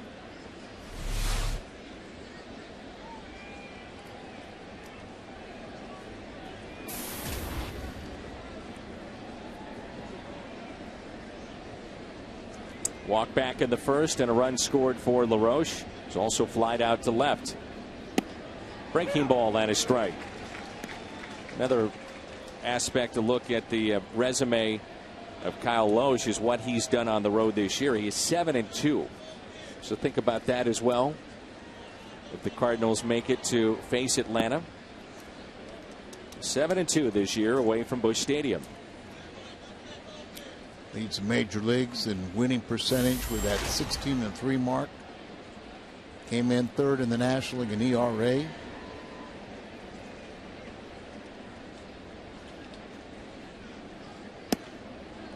Ooh, just missed.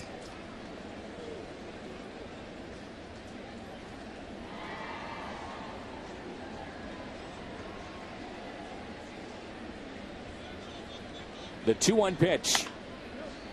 That is a foul ball.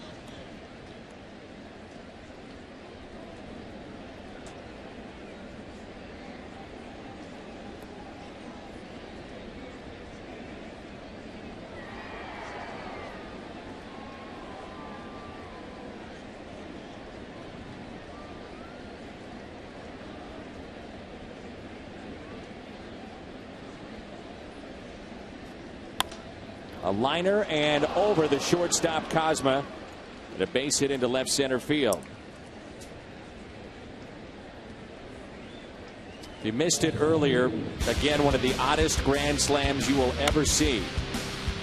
This not so much, but what happened, yes, afterwards it was. They reviewed it. It was a home run. Well, wait a minute. Go back and create our Nissan drive of the game. You want me to go? Yeah, we want you to go back, and that's what he did. He goes back to home plate, and he knew that we needed that for sponsorship element, the Nissan drive of the game. Very perceptive of him. Oh, can't thank him enough.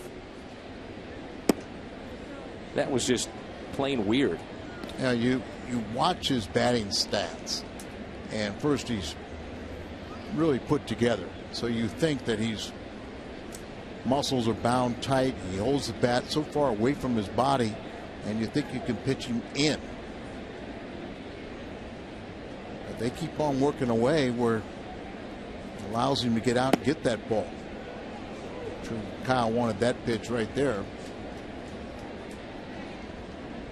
You don't exploit hitters the way they used to. He would have to prove to Bob Gibson that he could hit a ball inside. The 2-0 pitch in the air. Long way to go, Schumacher, and it's foul. Now, let me give you a few of the names. And remember, these guys in 1994 were in the primes of their career. Pedro Martinez, Ken Hill, Larry Walker, Cliff Floyd, Marquise Grissom, Moises Alou, John Wetland, who helped the Yankees to a world championship. That's just some of the names. I mean, was Carter, by that time, was he with the Mets? But he was long gone at that point, but that team was loaded.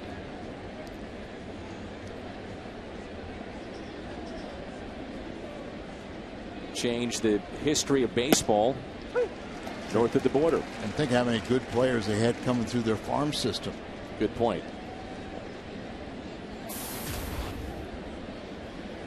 Used to love going to Montreal in the summer months.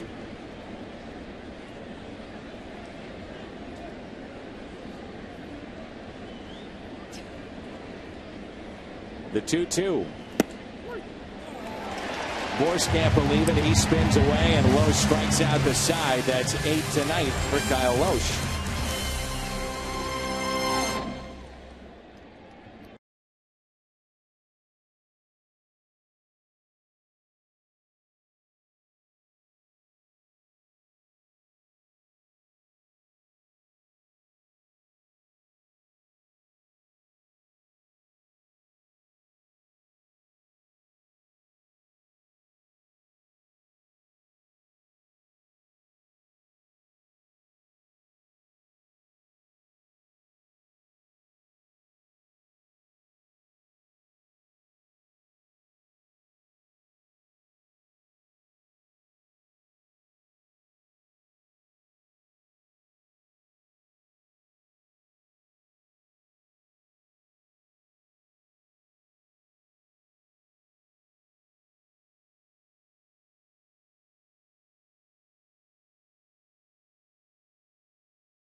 Washington, magic number for the Nationals at 2.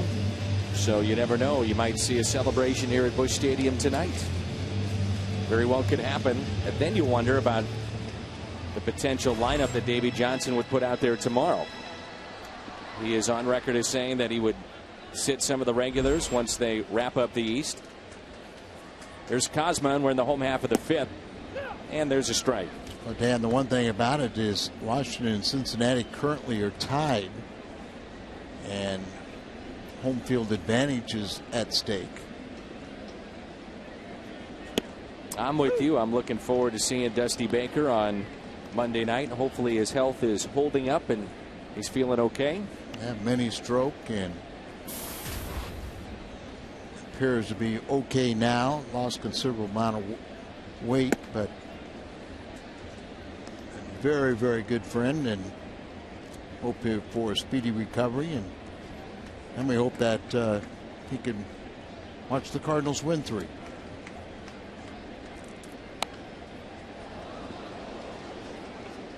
One ball and 2 strikes. Again, the wild card play-in game would be Friday. If things stand like they are right now, Cardinals would play Atlanta in Atlanta. And then Saturday would be traveling back for an early game on Sunday. Cardinals are wanting fans to know that those seats are available right now. And essentially you'd have about 24 hours or so to get those seats. Might be hard to get through some of the lines because of the demand, so do it now if you have that chance to get your tickets.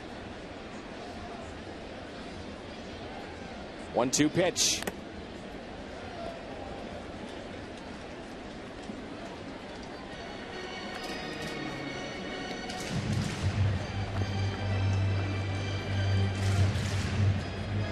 Matter of fact, it was the Nationals that did not hold a full-scale celebration when they clinched a playoff spot. That was last weekend.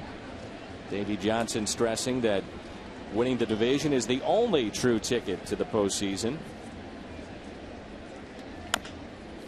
High chopper, and that's pulled foul. That is one of the most interesting aspects of all this. When do you celebrate? What teams should celebrate? How do you celebrate? Yeah, it really is. Now, Davey Johnson, you would think they would have a little more reason to celebrate than a Cardinal team.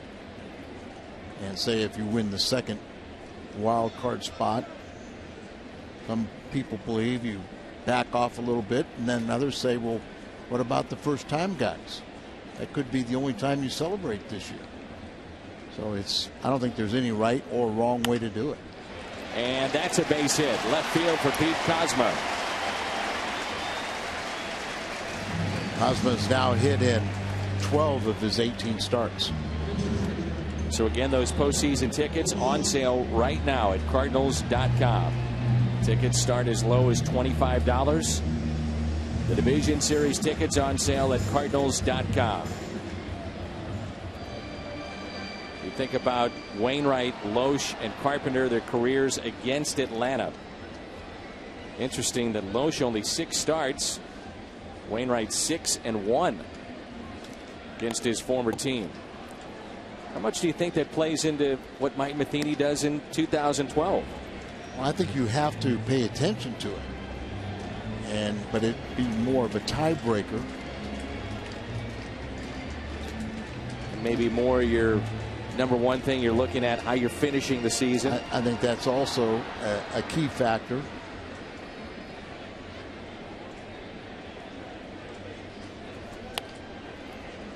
That's pushed foul. Again, Loesch has been very good on the road.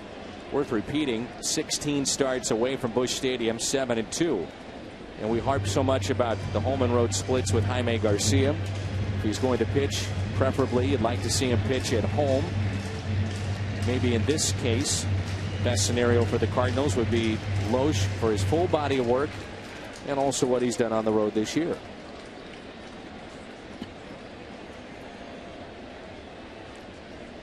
Oh-2 pitch. Boy, you don't see that very often. No, Kyle Loesch has 12 sacks on the season, and usually helps his own cause, but that's been a problem for the Cardinals of late, hasn't it? It really has, and it's not just the pitch; No, it's up and down. Yeah, I mean, a lot of position players have failed to play small ball and get that runner in the scoring position, and they'll come back to bite you. I would think that spring training next year, it's a point of emphasis. Agreed?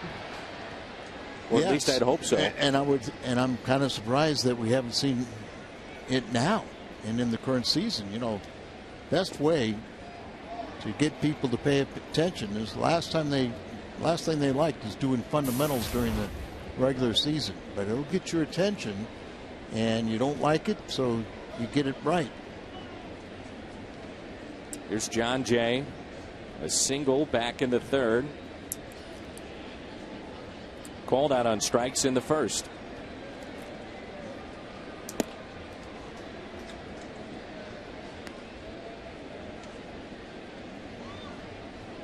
A day game tomorrow. Ross Detweiler is from the area.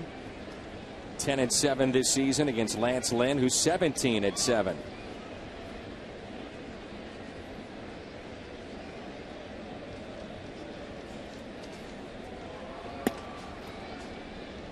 Isn't it something? You got a guy that's got 17 wins, and we're talking about 3 pitchers making that first primary start. And he's not the first one, not one of them. You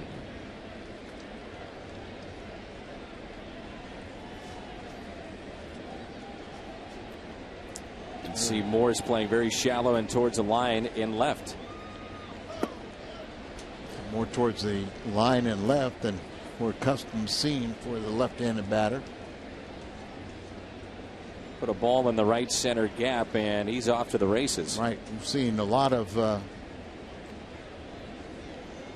hits from John Jay, but I wouldn't play him. I wouldn't play my left fielder there. A lot of hits to the opposite field, but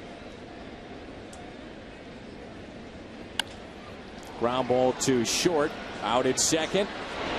Nice turn on the double play. 6-4-3 on the double play.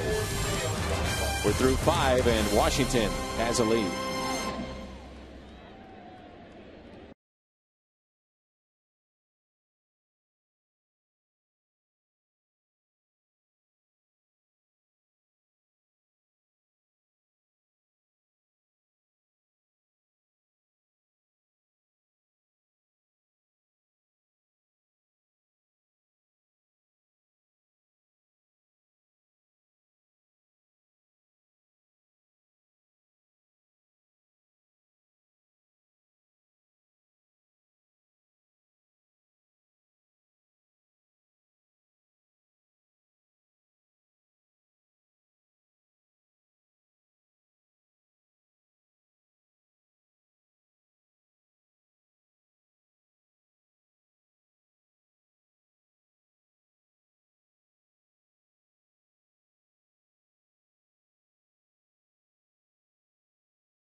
The nation's largest 4G network, AT&T, everything possible.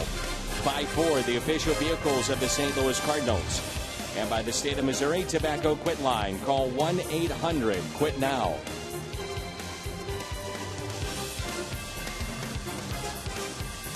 Beautiful night here in St. Louis, and the Cardinals trail by the score of 4-0.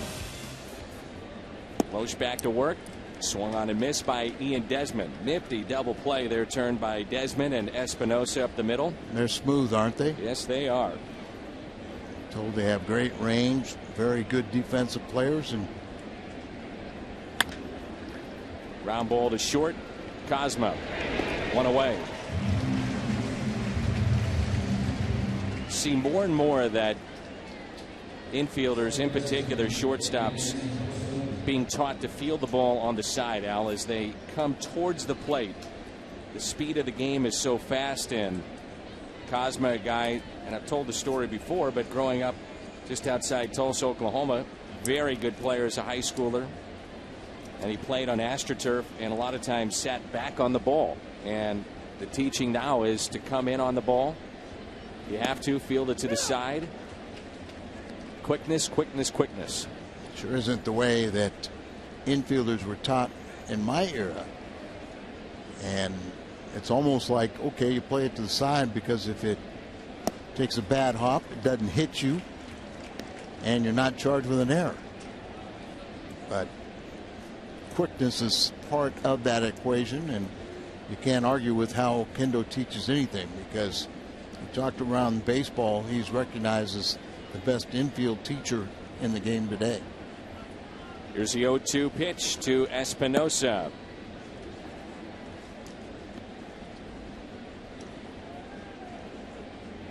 Espinosa, 184. The strikeouts ahead of Alvarez, Weeks, Ugla, and Stubbs. What's it about second basemen? And guys that probably should be near the top of the order, which is what they had with Espinosa before. But because of those strikeouts, very similar to Drew Stubbs in Cincinnati, they can't put him in that spot. Espinosa is a switch hitter, does have 16 home runs, and he had 21 a year ago, but way too many strikeouts. Strikes out here, and he chased the ball. Rack him up. That's 9 strikeouts for Loesch. So number 9 for Kyle Loesch. And don't forget, tomorrow it's an ice cream sundae. Get here early with the kids, courtesy of North Star. Tickets still available at Cardinals.com. Detweiler and Lynn tomorrow here at the ballpark. Just checking on Kyle's career high in strikeouts. Bit surprising, it's 12. That was back in 07 against the Cubs.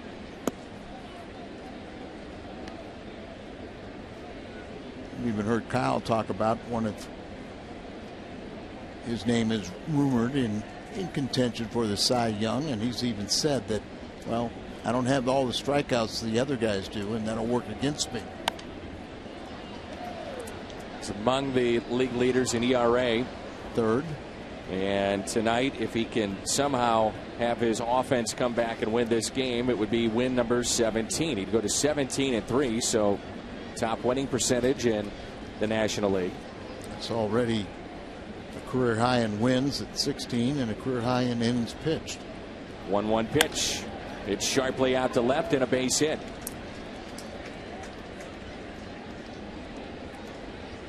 What's on tap is brought to you by Budweiser, following the base hit by Suzuki, and it's the big right-hander Lance Lynn. His last 3 starts, a .93 ERA.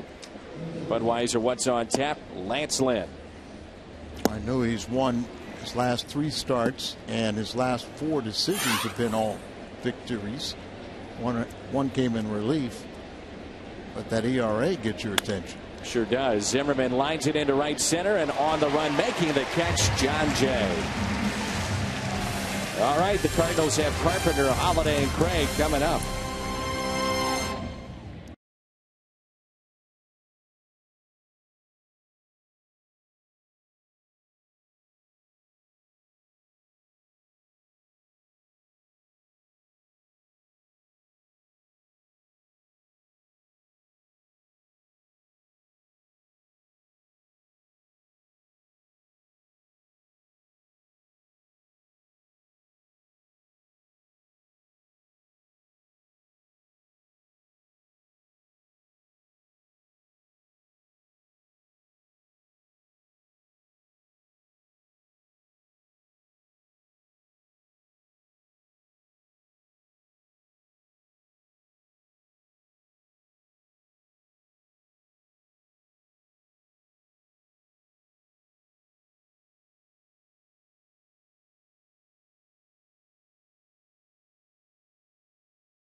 Americans die each year from smoking-related illnesses, including cancer, heart disease, and stroke.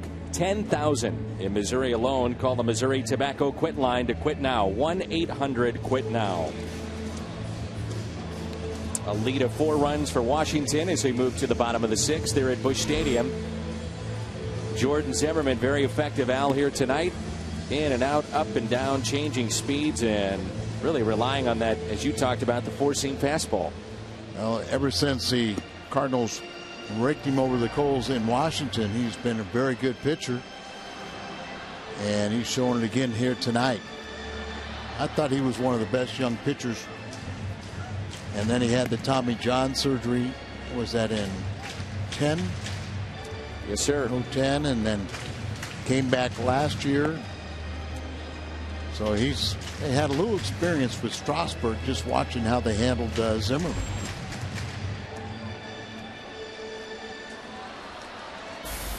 Mojica starting to throw in the bullpen.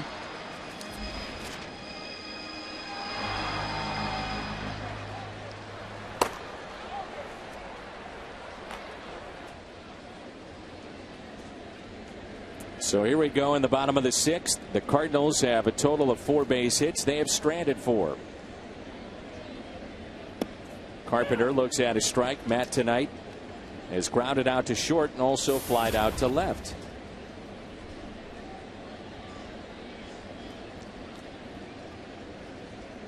Oh, 1 pitch. Popped foul and out of play. Matt Carpenter's got a lot more playing time than I think everyone envisioned. And he has opened some eyes. His versatility, came in batting .300.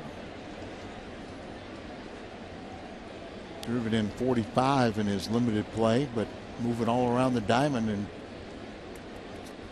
been a good player. 0-2 pitch. All right, Matt Hungarian, if I had to put you on the spot, your vote for Rookie of the Year. I said last night, Frazier may be mine, but as I start to really look at it harder and harder, hard not to go with Harper for me.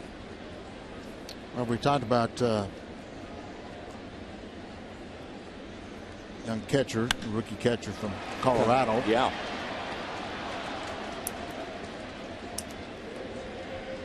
There they had Morse played perfectly. You thinking of Rosario? Rosario, who has more home runs and RBIs than Harper. Then it's the age-old question, though, about your team. I'm not sure if that applies as much to Rookie of the Year as you would see with MVP or Cy Young. Yeah, I would agree with that. And Harper has played every day since coming to the big leagues. Rosario, 27 home runs. He's got 70 RBIs, so he's 4 in front of Frazier. Frazier with 19 home runs. The thing I'm looking at in favor of Frazier is that he was so valuable when Votto went down. And he played third base, could play first base. He's played a little bit of the outfield. Well, he really filled in nicely for Rowland and Votto. You bet. 1 ball and 2 strikes. Seemed like Davey Johnson wanted Harper to make the team out of spring training, but he come into the financial aspects, so they kept him down in the minor leagues long enough to where he wouldn't qualify for a full season this year. 2-2. It's like Lance Lynn. Then he looked at him from last year and said, okay, why is he not a rookie this year in the innings that he appeared in? Right. But there's no doubt that Bryce Harper is people that question if he was that good. I think that's been answered, and yes, it's yes. A lot of people look at he and then Strasburg it the same way, a once in a lifetime type draft pick. And maybe I'm thinking it's making more of it than it should be, but remember, he was drafted as a catcher, Harper, then moved to a corner position and now playing center field in the big leagues at the age of 19. He has committed 7 errors, but I'm sure a lot of those are being overly aggressive or throwing to the wrong base, trying to show people he's got a great arm. Holiday strikes out. 0 for 2 with a walk tonight, and it brings in Alan Craig.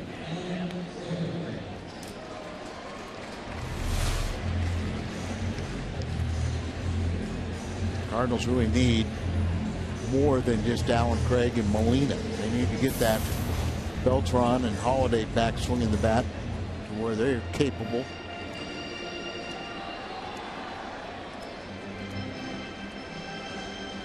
This is the frustrating thing about the Cardinals in 2012. They can have a game and offense like last night, and then they can lay an egg like they're doing tonight.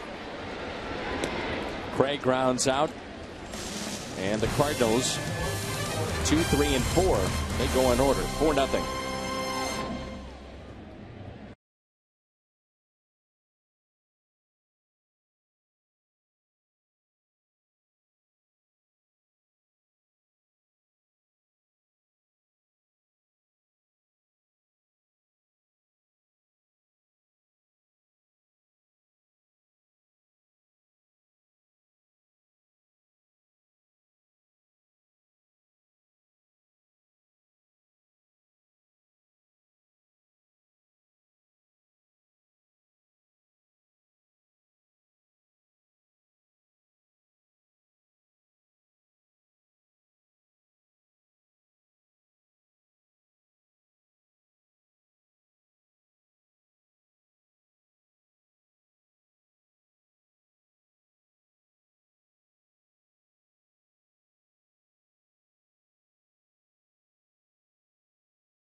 One with Washington after this evening, and then Cincinnati comes to town Monday, Tuesday, and Wednesday. The Dodgers wrapping up with Colorado tomorrow at home, and then they have the San Francisco Giants at home. Clayton Kershaw was tremendous last night for LA, and for the Nationals, wrapping up here and then facing the Phillies. And for the Braves, they finish up at Pittsburgh.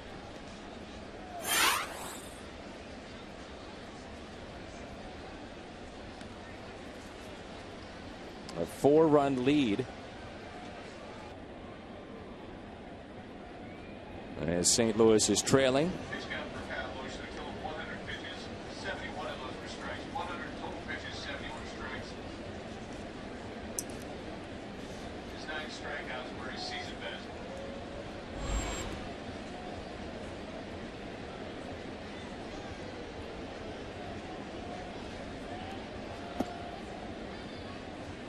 Pitch that's taken in to Jason Worth,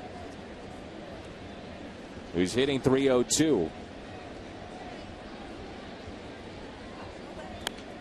The contracts that were handed out by the Phillies, one that was to an extent on the outside looking in, Jason Worth.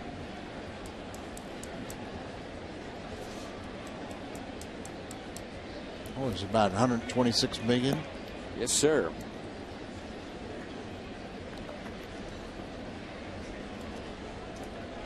Jason Worth last season hit .232, 20 home runs and 58 RBIs with 19 steals. And a high fly ball into right field. Saw that shot of a couple of guys who probably wish they were working right now, and that's Brian Elliott, Kevin Shattenkirk of the St. Louis Blues. Unfortunately, the Blues and the NHL being locked out right now. The players are. So work stoppage, and Of all the teams, I should say all the 4 major sports that has right now very even keel as far as thinking about labor fronts, it's Major League Baseball, and that wasn't the case for a long time. And you know who the executive director for the Donald Fear NHL Players Association is former baseball director of the Players Association, Donald Fear. 1 ball, 1 strike. Do you know him well, Al? Yes, he used to be the legal counsel when Marvin Miller was at the head of the Players Association. Harper late with that swing. And I've been told by a pretty reliable source that basically all he's trying to do is hold on to what the NHL players have currently. Doesn't want to give back anything, which sounds like Donald Fear.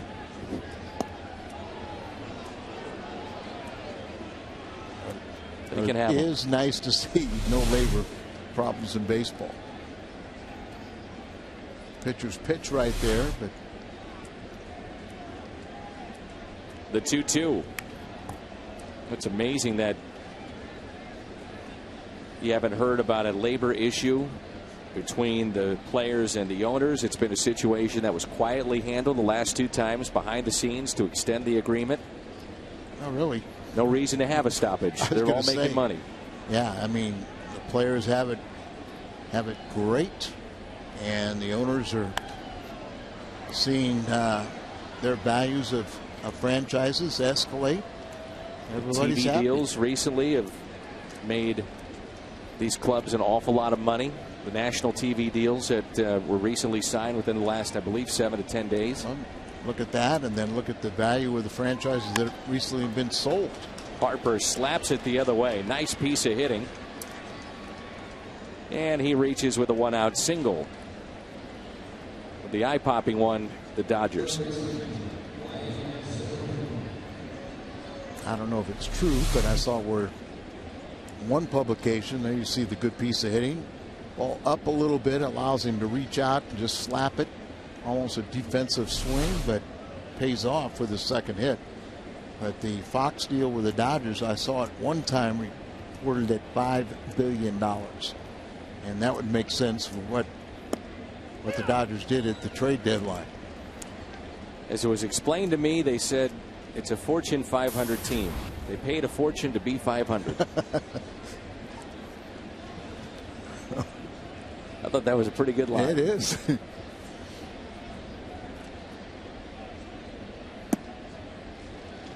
You were still on your extended vacation, but we saw a team, and I'm not sure if you saw any of those games out in L.A. Big names, Gonzalez and Hanley Ramirez.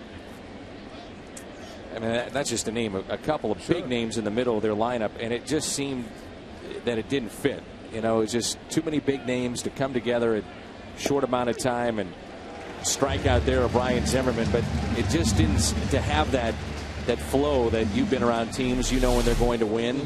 They didn't have that. Yeah, it's sometimes you can add star power, but they don't come together as a team.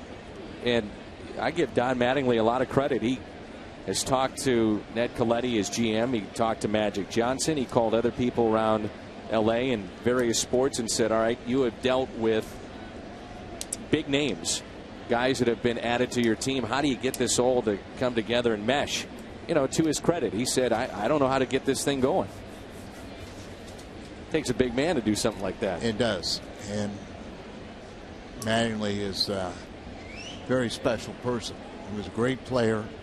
I think he's going to evolve into an outstanding manager, but he said he's confronting something he never dealt with, and that's hard to say with a guy that played so many years for the Yankees and their star power. Exactly.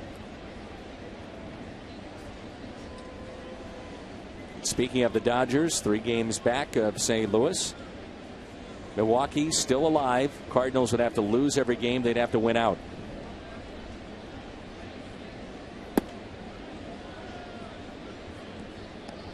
I did not see any of those games. That was 9 hours time difference for me. You're a gamer, though, Al. I figured that you wouldn't miss a game on your iPad. Off the glove of Craig, just a rocket from LaRoche. And Harper advancing to third. So 2 outs, runners at the corners, and here's Michael Morse, who already has a grand slam tonight.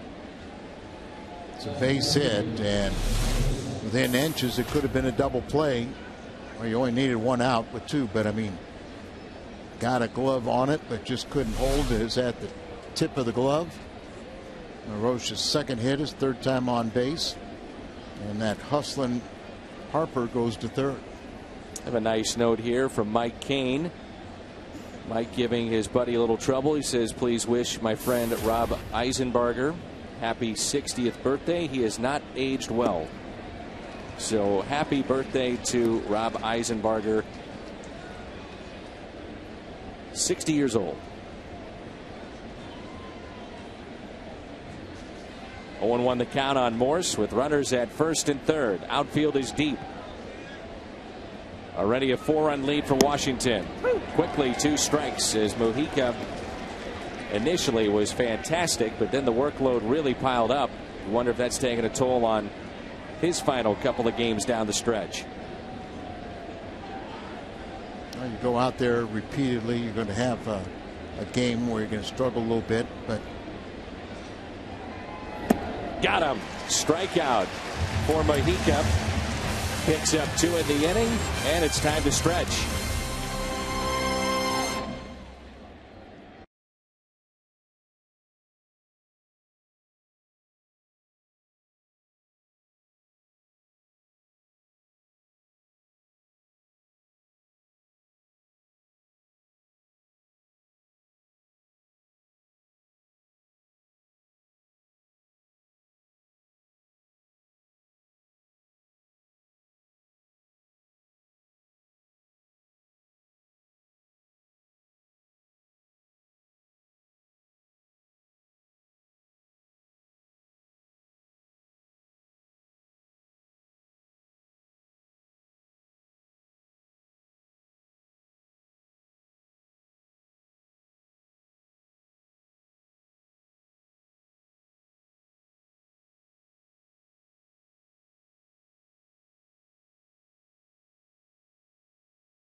all the scoring in this ball game. Cardinals really haven't had much chances. Yadier Molina is 1 for 2. He'll lead off here in the bottom of the 7th, and what a solid year he's had. And great August. He's had a good September. Not everyone can say that. Been batting in that 5th spot a little bit more in the month of September, and that's more of a home run area. And he's hit 5 here in September. Already set a new career high in home runs, RBIs. We know he's the best defensive catcher in baseball, and he's becoming one of the best all-around players in the game. So he's 1 for 2 tonight.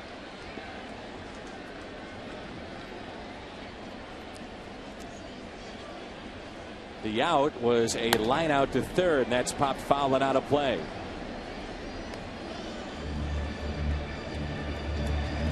Section of folks wearing all white t-shirts down the left field line.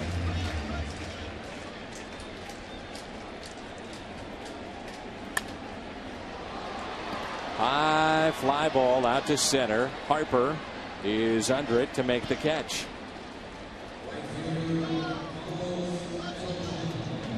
And they're all standing up, too. Yeah, I was going to say, who are they? You know everything. No, that's the other guy that sits in here. I'm not sure.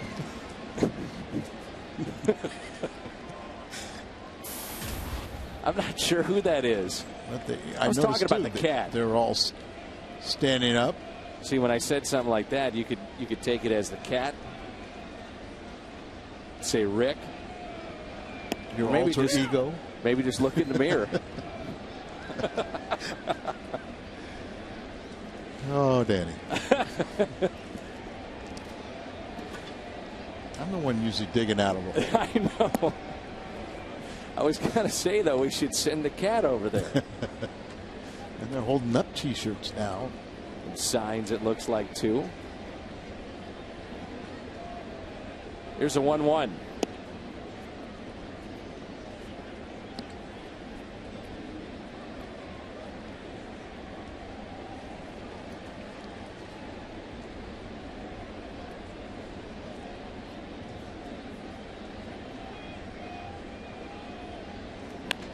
Beltran with a base hit into right field. A single on a 2-1 pitch. 5th Cardinal hit tonight. All 5 of them singles. Postseason baseball, nothing like it. This may have been the biggest hit outside of David Freese's triple and home run. Remember, that was Game 5. First inning. Yeah, division series against Roy Halladay. That was a bat that was pitch after pitch. And don't forget, catch it all on Fox and TBS. Excitement begins October 5th with the wild card on TBS. Who would have thought that that would be the only score of that game? Carpenter brilliant in a classic pitching matchup. Carpenter against Halladay. 2 former teammates, very close friends, and what a game it was.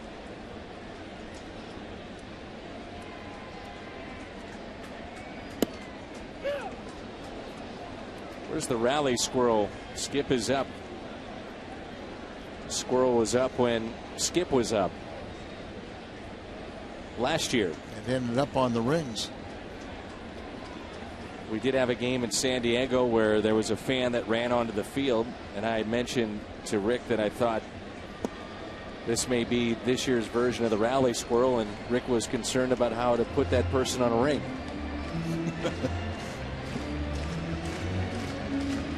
Might be kind of tough to do it. Wouldn't have been my concern at all. We weren't too worried about it. It was late at night here. We didn't know who was still watching. Sean Burnett is up and throwing for the Nationals. 2 balls and 2 strikes on Schumacher.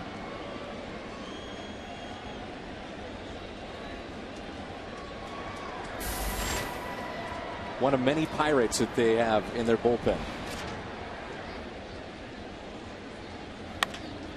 Schumacher with a base hit into right. Beltran stops at second base. Plus arms in the outfield when you think about Morse in left, Harper in center, and Jason Worth in right. Breaking ball coming down and in right in the sweet spot of a left-hander swing. Hyundai bringing you those pitchers. Steve McCaddy, pitching coach, slow walk. Talk to Jordan Zimmermann. If you think about it, Dan, not many people would predict that you would have a championship caliber team and you'd want to acquire a bunch of former Pittsburgh Pirate pitchers. I'm with you. And the Pirates are on the verge to their 20th consecutive losing season. On 4 pitches, Starting starter. Clint Hurdle could lose his job after the season now. For those rumblings around Pittsburgh with what's taken place. David Freese has moved to the on-deck circle. Pete Cosmo will hit here. Kozma is 1 for 2.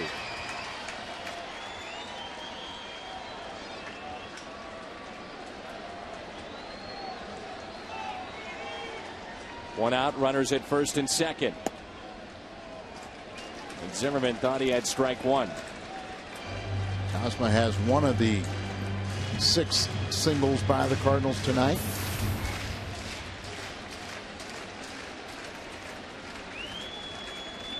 One 0 pitch. 2 balls and no strikes.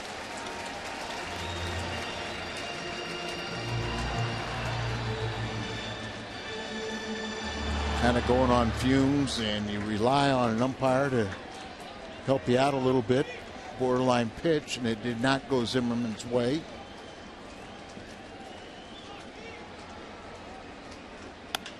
Ground ball, and that's fair. Inside the third base line. 1 run is in. Schumacher being waved in. Here comes a throw to the plate, not in time. Safe at the plate, and Pete Kozma delivers here in the 7th. Cardinals get on the board, and it's 4-2. It's his 10th and 11th RBI of the season, and he has really picked up the Cardinals. You thought when Furcal went out, the Cardinals were sunk, and Kozma, the former #1 draft pick, kind of been lost in the minor league shuffle, but he's come up here and he's made a difference. Down in the left field corner, 1 run's in Beltran, but it's going to be a close play with Schumacher. Suzuki tries to deke him, and then he slides over to try and block the plate, and Skip beats the throw. Well, they've had a right-hander getting loose, and still Zimmermann is standing on the mound, and David Freese with 1 swing could tie this game up.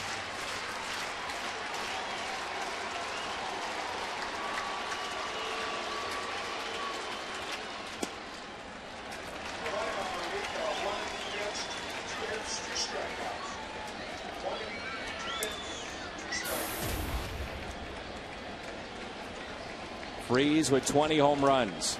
Good to see him.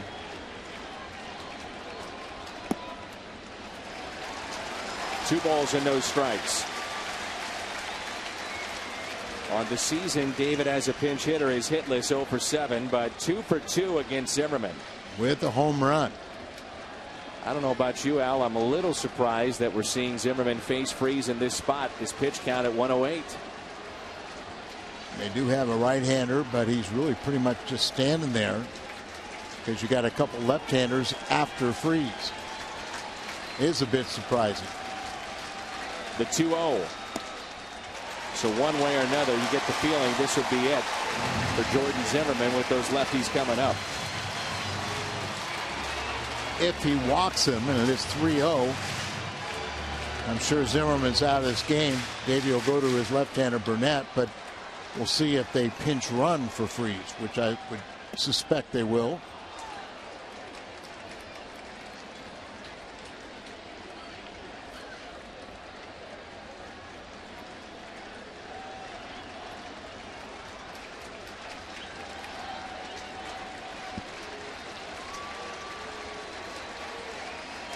The 3-1. That's taken high. The tying runs are aboard. Go-ahead run will come to the plate. Davey Johnson will go to his bullpen with 1 down and a 2-run lead.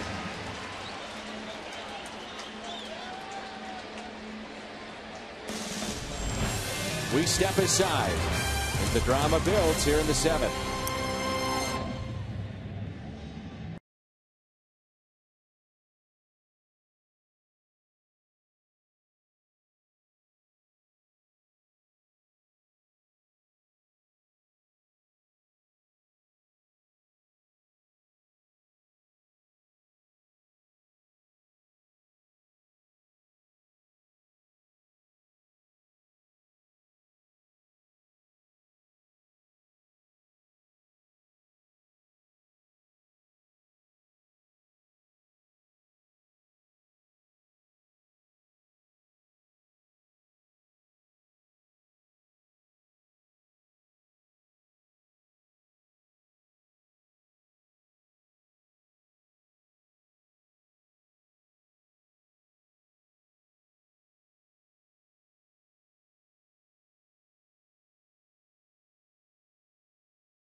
Years ago, Sean Burnett of the Pittsburgh Pirates, now to the bullpen for Washington. Yeah, former #1 draft pick of the Pirates. He's 4th in the National League with his 29 holds.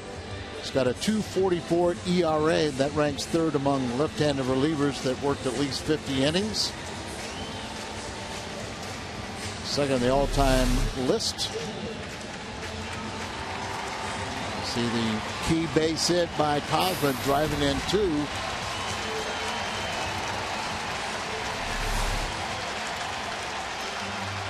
The Schnook's difference maker tonight. 2 for 3, so he stands at 2nd. Pinch runner Adrian Chambers for Freeze. He's at 1st. First pitch to Jay. Nearly to the backstop. And Cosma, big secondary lead out at 2nd base. Left-handed batters are hitting .207 against Sean Burnett. Righties .302. Sean ranks 2nd in all-time with the Nationals with his ground ball, base hit. Cosma being waved in. The throw by Worth is back at 2nd base. The tying run is in scoring position. John Jay delivers to make it 4-3. John Jay's 2nd hit of the game, driving in his 38th run. Cardinals inching closer, down by 1 now, and have the not only the time but the go-ahead run, represented by Jay at first base. Pulls it through the right side and finds a hole. Cosma comes around to score the 3rd run for the Cardinals, and we got a ball game.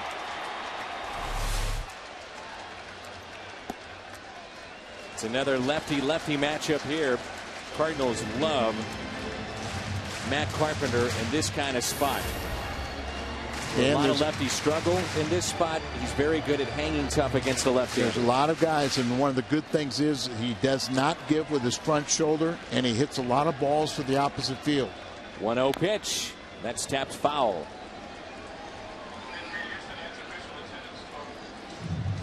You've got to not let that front shoulder fly open, and then because of his ability to hit the ball in all fields, it stays in there even more so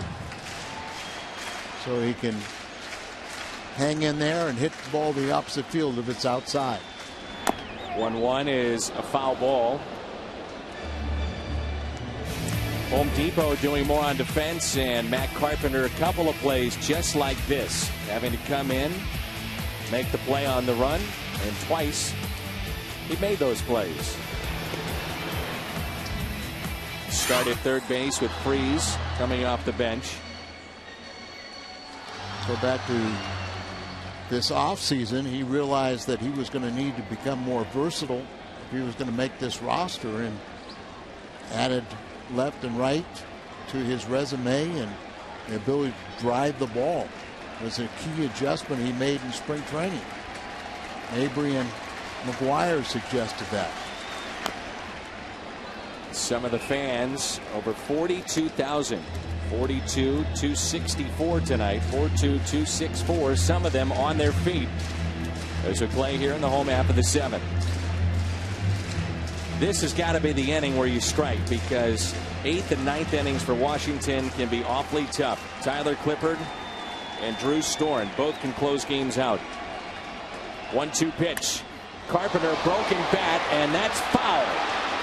And not by much. Boy, it looked like it went over the bag fair. There you see the barrel of the bat.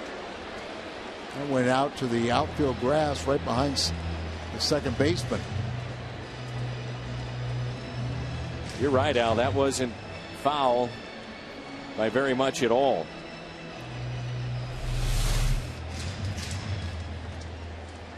It was right over the bag, it appeared, but the first base umpire, Chris Guccione, had a better look than us. Here comes the crowd again. Carpenter with a fly ball. Harper makes the catch. Runners stay put. There's 2 down.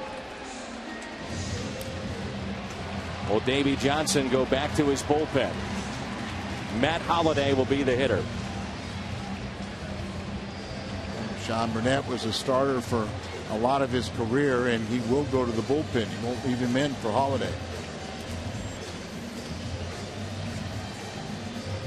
We'll tell you about the change when we come back. Runners at first and second. We've got a ball game here tonight. It's now 4-3. Holiday coming up.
.3 ERA that's under 3, and he comes in with a game on the line here in the home half of the 7th with 2 runners on, and slugger Matt Holliday due up.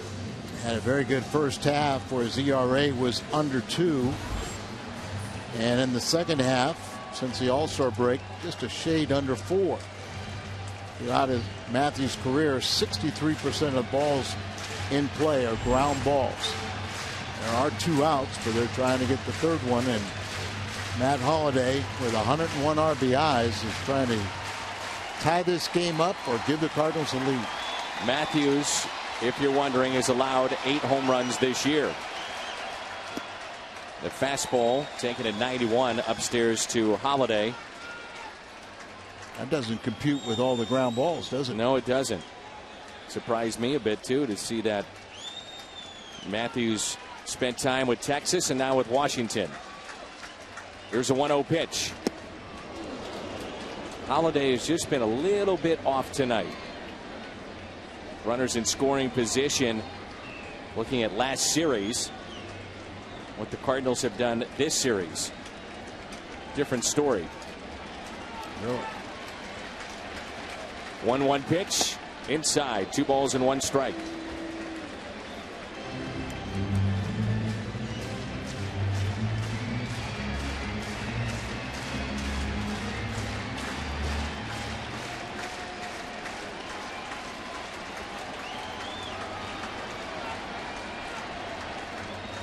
The 2-1 pitch.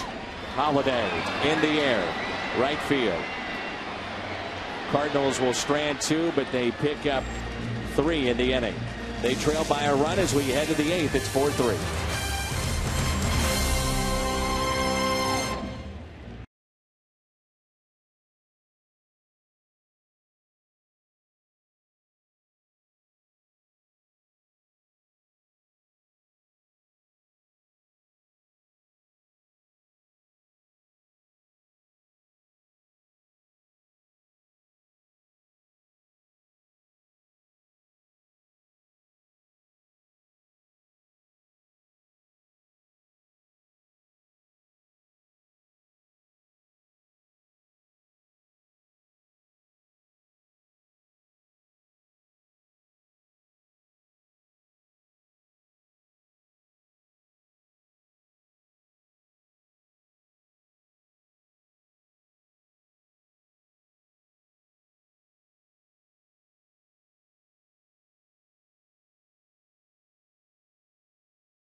Budweiser. Great times are waiting. Grab some buds.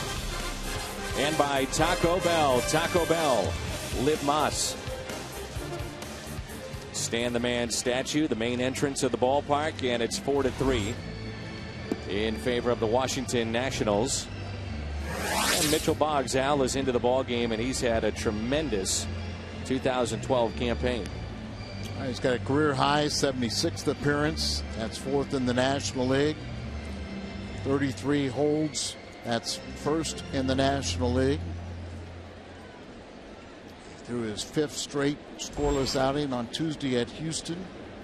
Very solid season for Mitchell, and where you just want to continue it, close it out.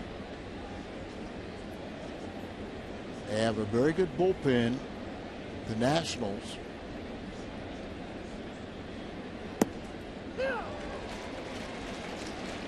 Cardinals feel the same way about their trio, Mojica, Boggs, and Mott.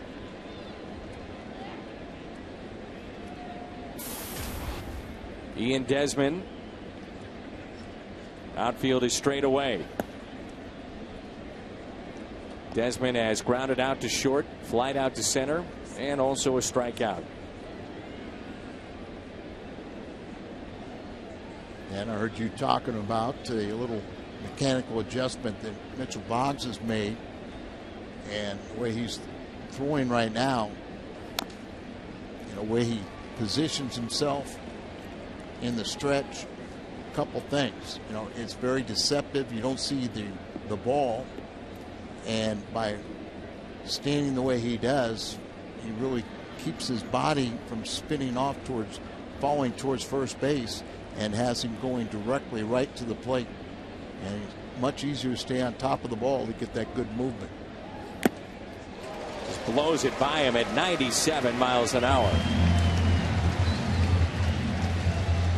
Oh yeah, he's got one of those power arms too. We talked about it earlier. Power arm, and if you miss your spot, miss location, you get away with it with power stuff more times than not. And of course, when you throw 97 and you throw the ball up there, very few are going to catch up to it, and if they do hit it, they usually at best pop it up. Orioles started to play a game back, and then Toronto defeats the Yankees, so they could be tied with the Yankees later tonight.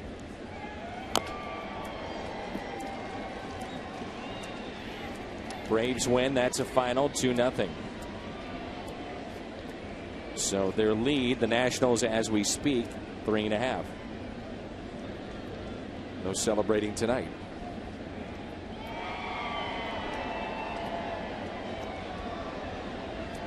Detroit over Minnesota. Must win for them, 6-4, and that's slapped foul.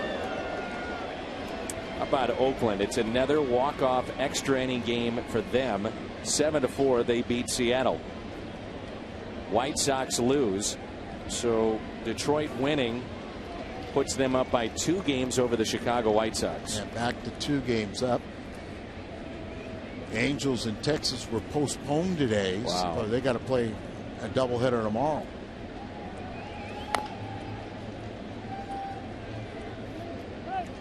Angels 2 out in the wild card. This, speaking of Detroit, is a tremendous story. What could be a Triple Crown winner in Miguel Cabrera, average home runs and RBIs.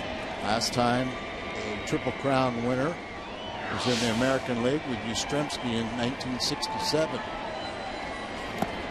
Medwick the last to do it. Last one in the National League was Joe Medwick back in 37. Another former Hungarian. What is it with you and these Hungarians, Al? And I did think about your question last night. I think one of the highlights, and I had many on my trip, but it was the Parliament tour that I had in Budapest with the deputy commander of the Air Force, with the sergeant or the captain of arms for the Parliament Guard. 1-2 pitch. Boggs off the mound. And the former college QB puts it away. How would you like to catch that spiral coming at you at about 90 miles an hour from Mitchell Boggs? I'd love the opportunity. Not saying I'll catch it, but that was my favorite sport growing up, was football. Shocking. Had it down to a science, how to hit a runner. A split second he relaxed after the whistle. I can finish every sentence that you come up with anymore, Al. You learned that from Conrad Dobler. I taught Connie. I taught him how to be mean. 2 outs, nobody on. And that's fouled back.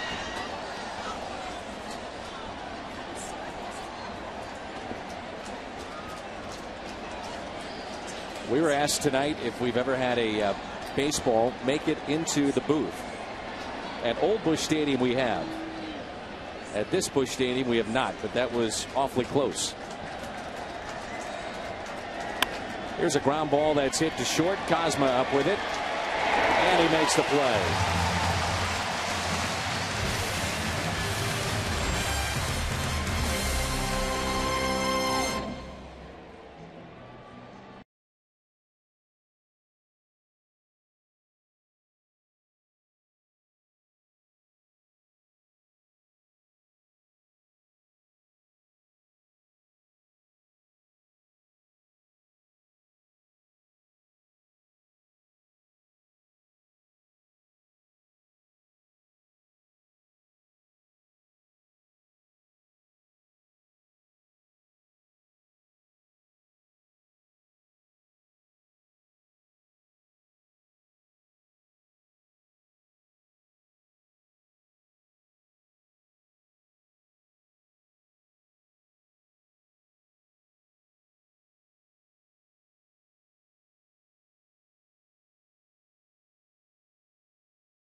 And this copyrighted telecast is presented by the authority of the Cardinals and may not be reproduced or retransmitted in any form. And the accounts and descriptions of this game may not be disseminated without the express written consent of the St. Louis Cardinals.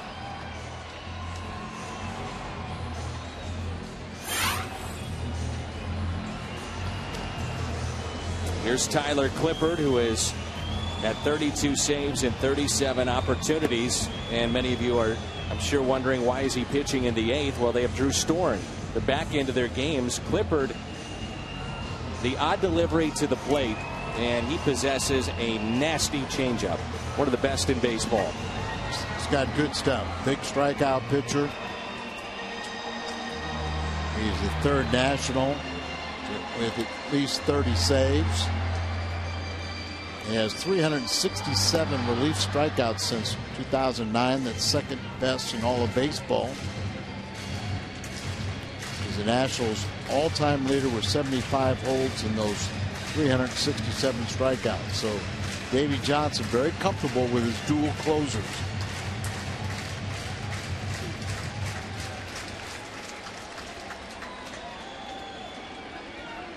One thing they like about Clippard too, Dan, is because of that changeup, he's very good against left-handed batters as well as the righties. Well, Drew Storen has just 3 saves, and here's Clippard with the 32, and now moved to the role of being a setup man this late in the season. That in itself an interesting move by Davey Johnson. Mazda replay here, the delivery of Clippard. See, he's tall and lanky, hides the ball well. has the same motion on all of his pitches really as he does with a changeup, so he sells it well. 0-1 pitch. And it's 0-2. Clippard, born in Lexington, Kentucky. That's one of the reasons why you do it. Yeah, there's another indication, maybe running out of gas a little bit in September. And now Storen is healthy, so he regains his closer role. And this is a pitcher that the Yankees would love to have back.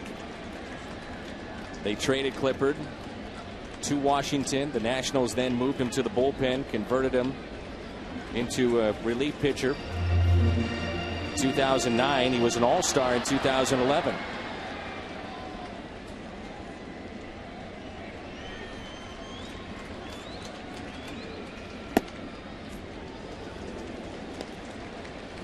At one point they viewed him as a contender for their starting rotation. That didn't work out, and he has found a home in the bullpen. I'm sure with all the consistent work, he relishes his role now over the rotation.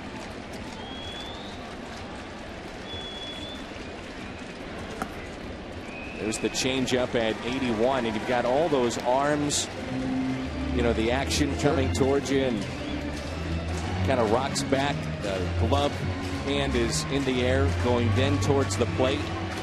It's kind of slow, deliberate, and then the ball explodes on you. About 11 miles an hour variance between fastball and changeup, and that's perfect. The 2-2 pitch. There's 80 miles an hour, and you've seen his fastballs at 92. The more variance you have, the more messes up the timing.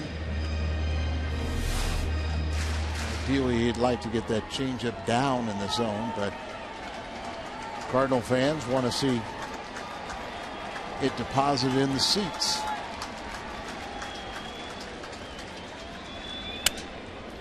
Broke his bat. It's popped up. Clippard better get out of the way as LaRoche makes the catch for the first out here in the home half of the 8th. Got in, broke the bat of Alan Craig. Pitchers go after that ball, but as soon as they're called off by a position player, you vacate the area. Clippard was taught this unorthodox way to pitch when he was 8 years old.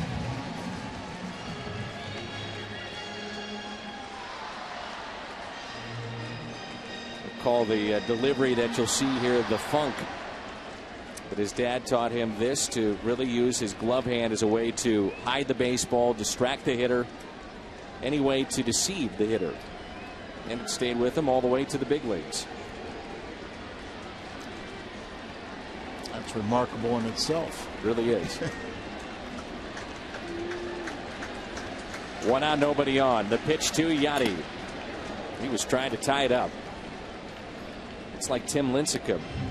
There's nobody in their right mind would teach you that way. The scouts looked at him and said he's too small. But his dad studied that. As you get a look at the Mazda replay and how to pitch, the mechanics of it. Well, he's got a few Cy Youngs to talk about. Still talking the same way about Stan Musial. Yeah. No one would teach you that batting style. But it worked for Stan. I'm sure a few people got fired that tried to tinker with it. Oh, yeah. I've got a good feeling about Yachty in this at bat. 0-1 pitch to Molina. Occasionally, especially early in counts, Clippard to a right-handed batter will show a breaking ball. More times than not, though, he's wasting that pitch just to show it.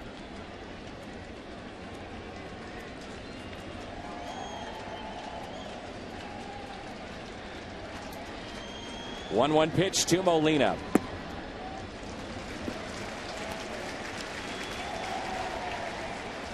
Just joining us here tonight, first inning. Grand slam by Michael Morse, who essentially is on the track in left field right now. He is playing very deep. Grand slam, and then the Cardinals came back with 3 in the 7th. That's high and outside, 3-1.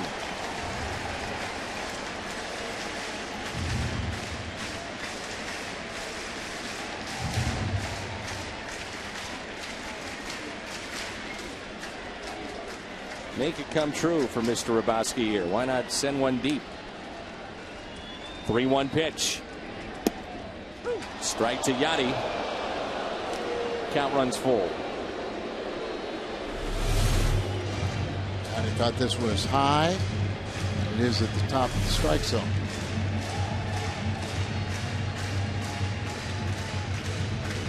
Always talk about late inning walks, start trouble. So should think you're going to see a strike here. The 3-2. How do you take that pitch? Ball 4. The tying run is on. The go-ahead run will come to the plate. Boy, is that tough to take. They've been called either way. It goes the Cardinals' way. And like I said, the Nationals feel very comfortable with a left-handed batter up when Clippert's on the mound. And Beltran has had his problems with him. 1 for 8. Will this be the at-bat that gets Carlos straight?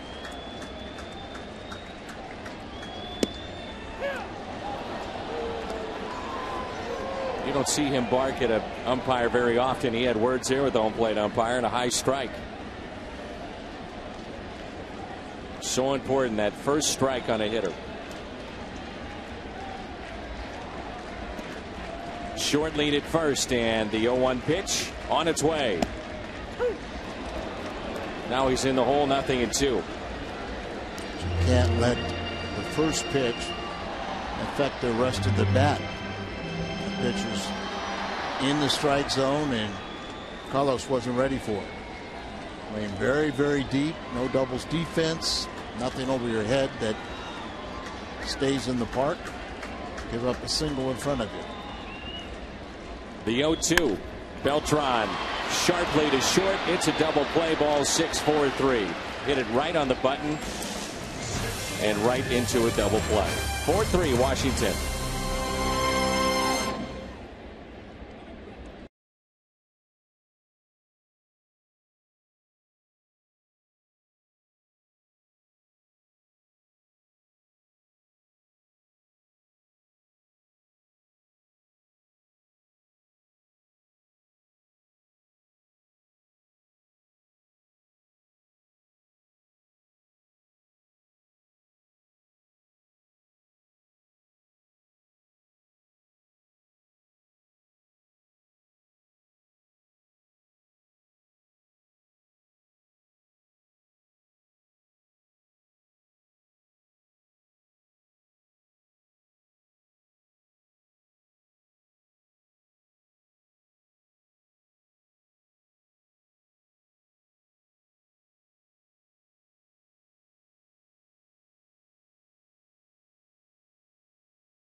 As we move to the 9th inning, and Jason Mott is into the ball game for St. Louis.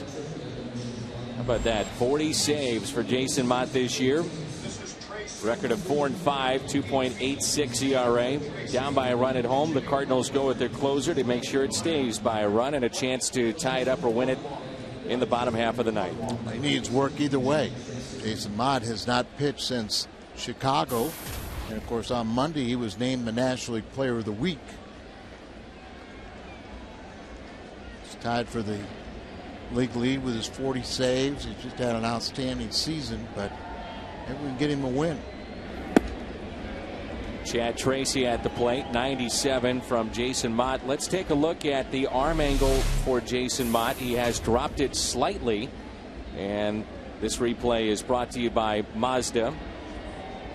As a catcher, straight over the top, and he was telling me the other day that pitch right there, the cutter, was why his arm angle had dropped, to throw that pitch to have a little bit more effectiveness with it. But because he doesn't want to telegraph that pitch, he's also dropped down his two-seamer and four-seamer when he does throw either one. He used to throw like a catcher. Yep. And now he's lowered that a little bit, and I think you get a little more movement. He's really seeing the tailing in on right-handers with his fastball or away from the lefties, and the cutters become very effective pitch for him too. Remember a couple of years ago, he had the great velocity, but it was pretty straight. Can't say that anymore. A lot more movement on all of his pitches. It's remarkable what he has done, learning and being able to use that cutter, and even the sinking fastball at the major league level. Being so effective and still picking up additional pitches. That's not easy to do at this level. Diving stop here by Kozma to first. Wow! Wow! What a play by Pete Kozma. That is as good as it gets. Absolutely right, Dan. He just continues to show why he's playing shortstop every day. Not only has he hit well, he had the big two-run double, but there's as good as play as you'll see at this level. Playing a little bit up the middle. That ball was hit hard. He had to go to the outfield side, dive for that ball, and come up, and showed his arm strength. Those are plays that we never knew he could make.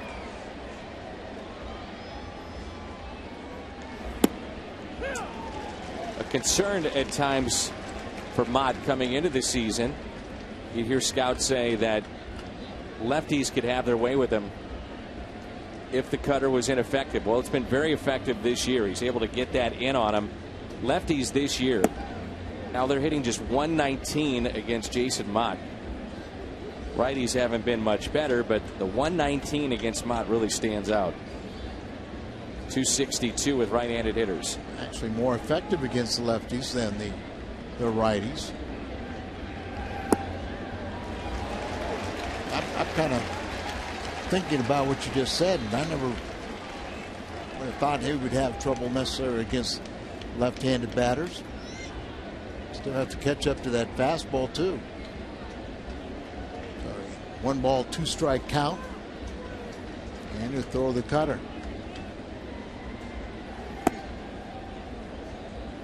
.93. Not people bad. Wishes they yeah. Velocity on a cutter at 93. I'm not sure it cut too much, but there's a sinker. 2 away.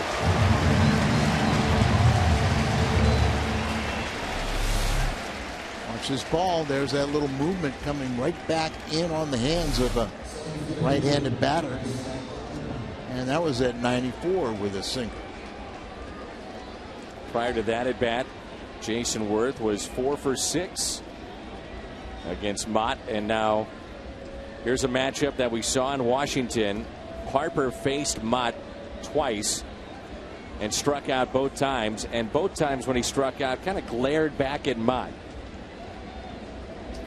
Fun matchup here. Harper and Mott. It's almost as if to say, you struck me out.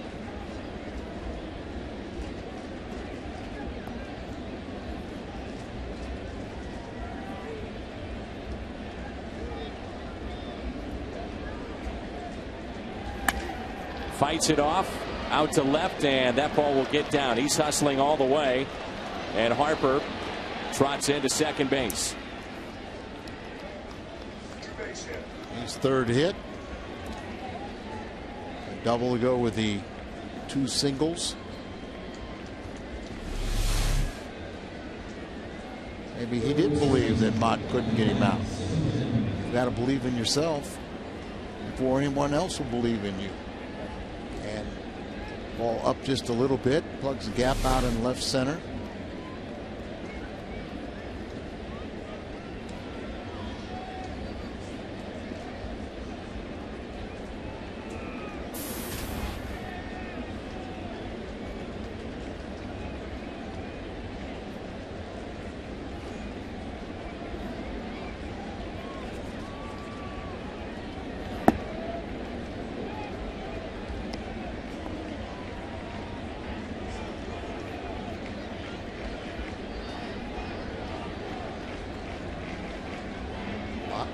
Mott had not pitched since picking up his 40th save in Chicago on the 23rd of this month.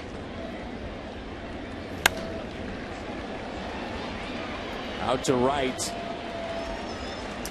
Nice work by Jason Mott. Storm coming in, but we come back. It's 4-3 Washington.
Right-hander who has eased his way back into the closer's role.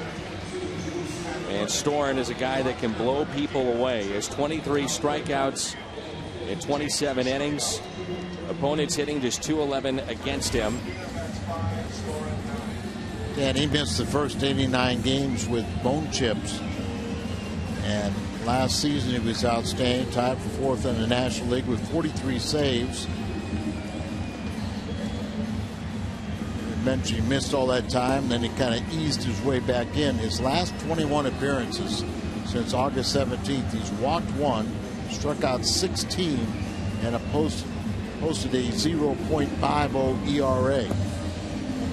So as Clippard kind of running out of little gas, Storm has gotten himself into shape, and he's taken over that closer role. Lefties, and Skip is 0 for 2 in his career against Storm, but lefties are batting .300 against this right-hander. Right-handed batters are .161. Drew Storm, the 10th pick overall back in 2009, and that's his compensation for failure to sign Aaron Crow. And he is from our area.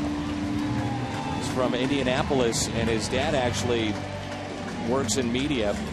His dad tells a great story about Drew Storm as a youngster. He said he tried to do everything he could to make sure that he would play catch with his son, hit him grounders, fly balls, and he said he took him to his first practice. He was 5-6 years old for T-ball, and he said the coach was very happy with Drew because he was the best player on the team.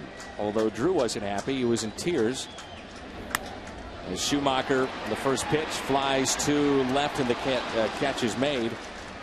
Bernardina out playing in left field now, and once again playing close to that line with a left-handed batter up, and it paid off. He said that his son was in tears because he said the coach wouldn't allow him to be a switch hitter at the age of 5, whatever it was, or 6, because he wanted to be a switch hitter and a tremendous baseball player that he turned out to be. His dad actually worked for MLB Network on XM Radio, Fox Sports Radio as well. So here's Pete Kozma. He's had a good ball game. A couple of RBIs, 2 hits. That's fouled back on the second pitch of the inning by Storen. He also came up with the best defensive play of the night as well just moments ago.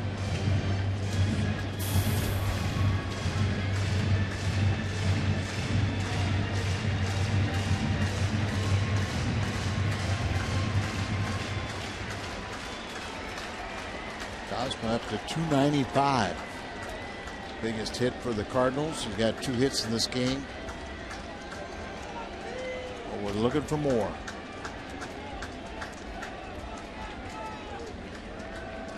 The 0-1. Storen pitched at Stanford, then was drafted by Washington. Didn't take him long to get to the big leagues at all.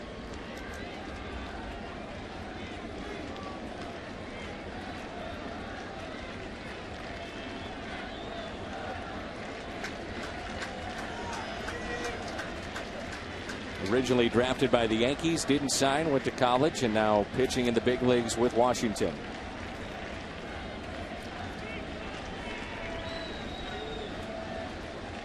You see a guy that breaks the mold, as all these pitchers today have to be 6'4" and above.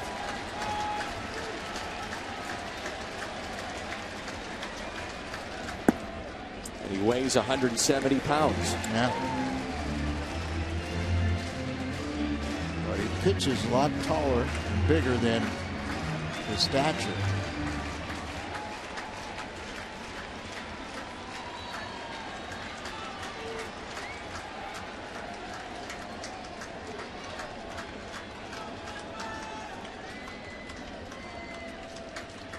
The 2-1 pitch. Kozma, base hit. What a night for Pete Kozma, his 3rd base hit. The tying run is on. Winning run comes to the plate.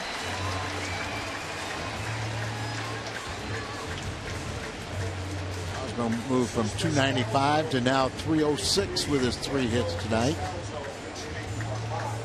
And Descalzo will pinch hit, but let's take another look. Nice little swing right there. Again, it's almost shocking, as we all knew about Kozma, but in some ways we thought it was a lost #1 draft pick, and right now we're just seeing positive things from Pete. He's definitely opened up some eyes. Oh, absolutely, and you got to give him a lot of credit. 1 out, runner at first. That's Kozma. And it makes you think, and there's a lot of unfinished business this year and in this game, but you do have Furcal coming back. They expect him to be back next year, but I don't think you can expect him to play day in and day out. Pete Kozma may have saved you a lot of money in what you may have had to do in the offseason. Could be your backup or find a utility role.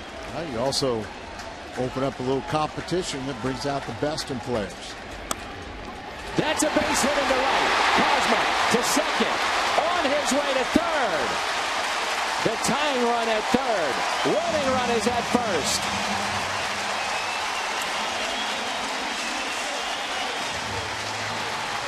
With all the heartbreaks the Cardinals have suffered this year, maybe this will be a time that they can have a little fun in the bottom of the 9th inning. The stage is set. Lefties batting .300 against Storen. Kozma got a base hit. Now Descalzo pitch hitting to set the tone with 1 out. Runners at the corners. Tying run over there at third. Potential go-ahead run at first. And another left-handed bat. 2 hits on the night for John Jay. Will it be 3? 1 out, runners at first and third. Jay with a high high fly ball out to center. Harper back. He'll make the catch. Runners will tag up. One stays put. One scores. That's Pete Kozma. We're tied up at 4. Second RBI of the day for John Jay.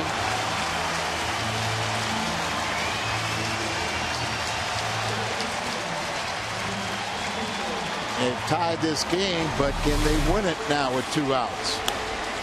All you want is a 300-foot fly ball. This was much more.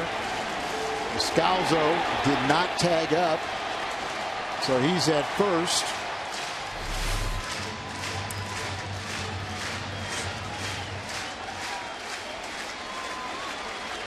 Now it's Carpenter. 4-4 game. 2 outs. Winning run at first. Strike 1 on Carpenter. Twice he has flied out. He's lined out and grounded out. If you're wondering, Carpenter with 6 home runs this year.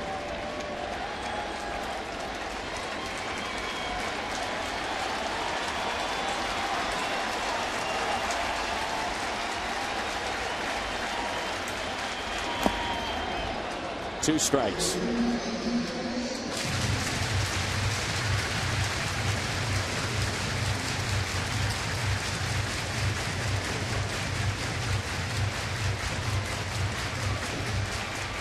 See Carpenter, even down in the count, have a good at bat and battle hard.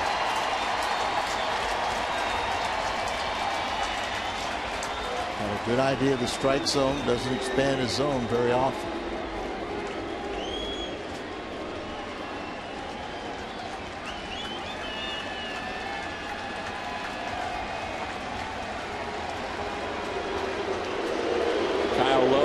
Through all this is now off the hook.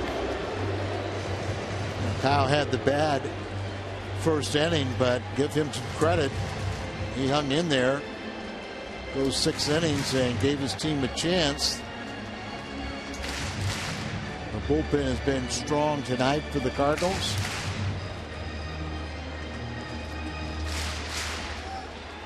Seen Suzuki look down at his glove hand and that thumb a couple of times. Protective gear on it. The 0-2 pitch. Carpenter swings and misses, and we have extra innings upcoming. They get to Storen. They tie it up on this Saturday night here at Busch.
Innings presented by Jack Link's Beef Jerky all season long. Jack Link's Beef Jerky, feed your wild side.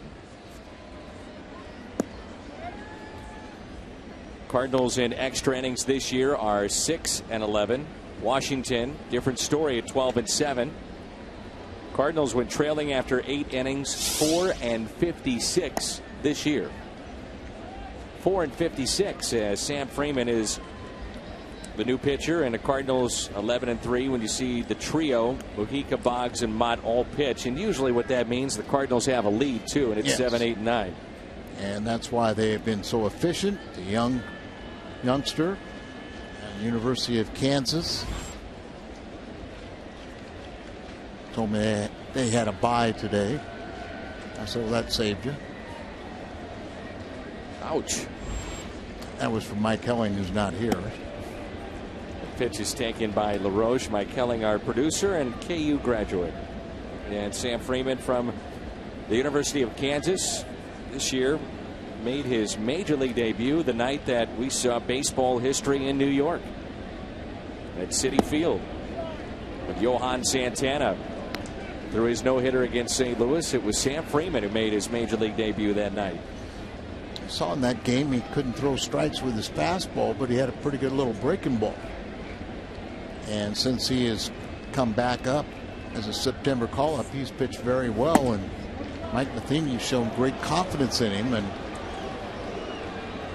fans are wondering where that pitch was.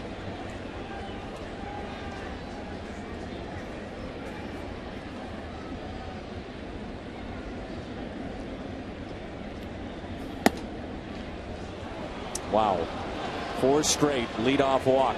That is the last thing.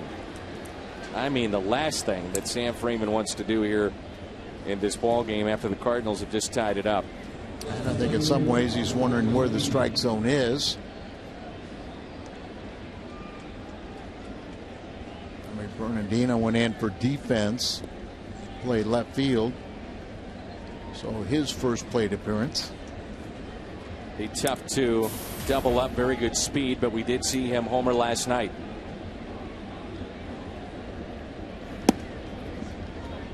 It's 5 straight balls, and they appeal. Freeman wants to know why that isn't called a strike anyway. Bill Welke said he pulled the bat back. Third base umpire. Salas is up in the Cardinal bullpen. Freeman diving for it, gets up and makes the play. Athletic play there by Sam Freeman. Sacrifice 1-4 on the play. LaRoche advances into scoring position.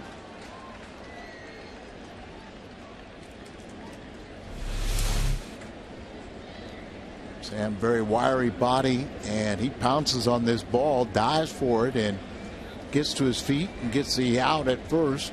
So the go-ahead run in scoring position, but a very athletic play.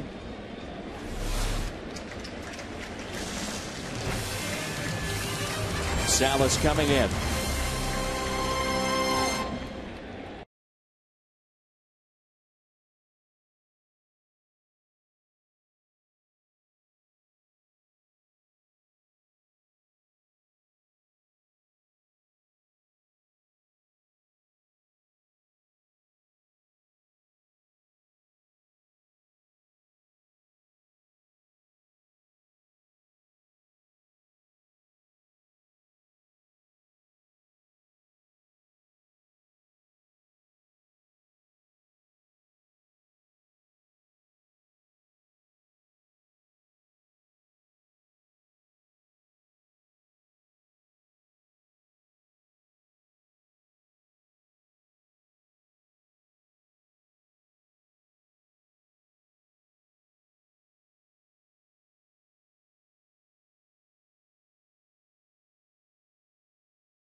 So he comes in with the potential go-ahead run at second base. 4-4 here in the top of the 10th. Fernando finished the game last night with a scoreless ninth inning. Led the ball club with 24 saves a year ago. Been a struggle at times for him, but it's how you finish. And when he's right, he's very tough. And Mike Matheny has been using him in high leverage situations here the last couple of weeks. The best season that Salas had was a year ago when he saved 24. 68 games and an ERA that was just over 2. And at one point this year he was demoted to the minor leagues, but they seem to have figured out a couple of different flaws with him. The tying run at second base, and the first pitch is popped foul by Ian Desmond. Earlier in the year when he was struggling, he struggled with his command. And last year that was the last thing you would expect him to do, is walk someone. Really kind of lost the release point on his changeup. That's his best pitch. And in his last 5 appearances, he's only been scored upon once.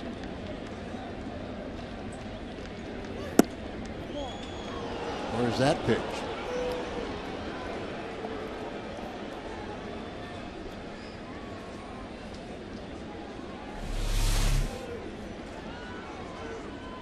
Well, good call. A little bit wide.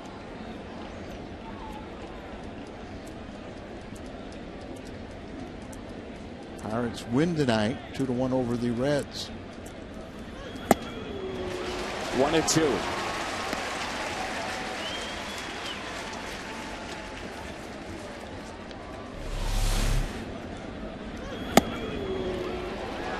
About the arms of St. Louis. Holiday in left, Jay center, Beltran in right. Base hit could give Washington the lead. LaRoche is the runner at second base. Time is called. That's by Yachty. I would say right now, Dan, there's no way any of the Cardinal outfielders could throw a man out at the plate. Beltran has the best arm, but the way his legs are and not moving well, it probably would take too much time to get to a ball.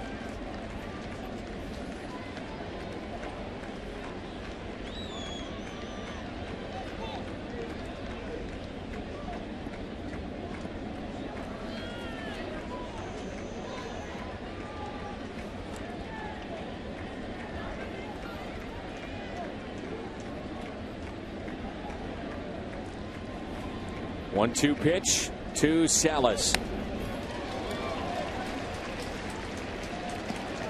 Desmond tonight is hitless. 2 strikeouts, fly out, ground out.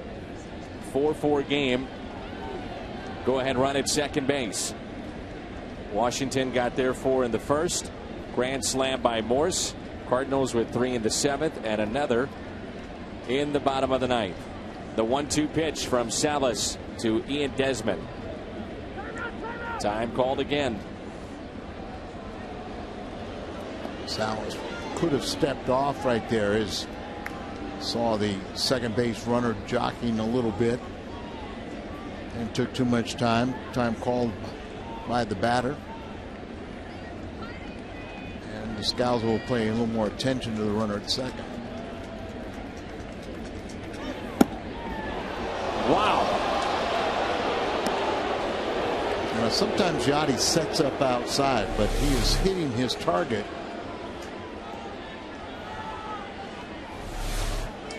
When the box tracks, it's not a strike, but we got a pretty good look at it, don't we?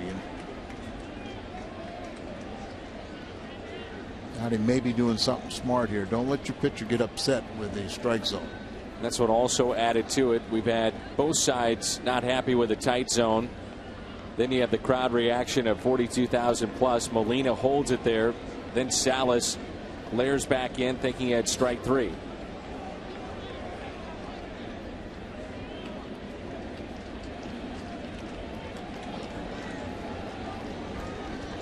Umpire going out and maybe you and not understanding a word that those two are saying. I was going to say, maybe you hope he doesn't speak Spanish, because both may be ejected.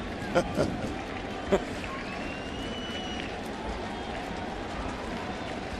was going to be careful in my translation. Here's a 2-2. Fly ball, center field. Jay makes the catch.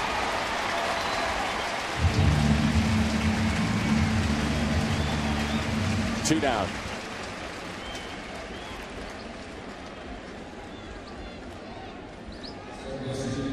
Cardinals will have Holiday, Craig, and Molina coming up.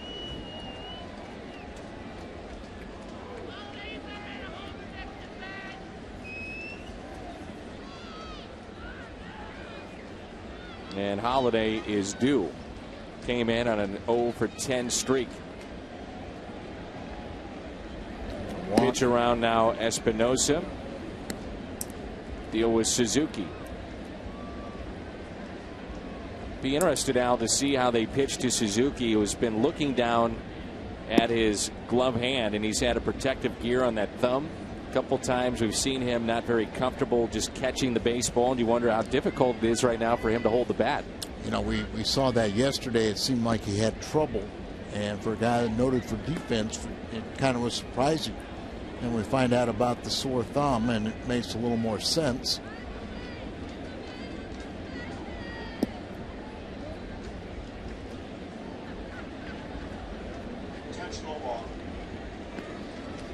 Espinosa was 2 for 4 with a home run against Salas, and these two, Suzuki and Salas, have never faced.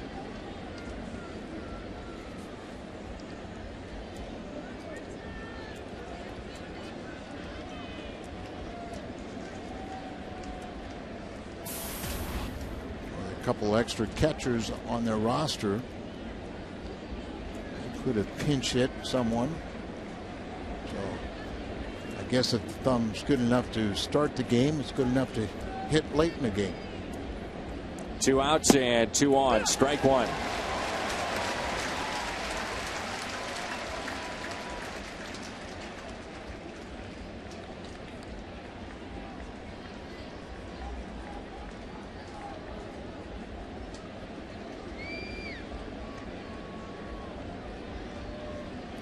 Big evening for Pete Kozma with 3 hits, diving stop, 2 RBIs, game tying run that he scored.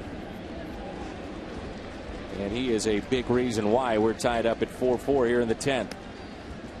Another big stop by Molina. Ball in the dirt, keeping the runners in place.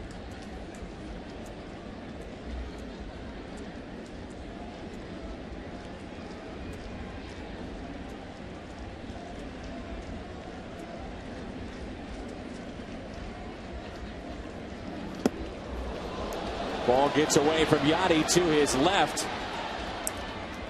LaRoche advancing, as well as the runner from first, but LaRoche the one you really pay attention to now. He represents the go-ahead run down at third. It's a pass ball. It was supposed to be a breaking ball, and it just got away from him, and Yachty loses track of it, but you know, he's expecting that ball to be down more in the dirt than up over his head.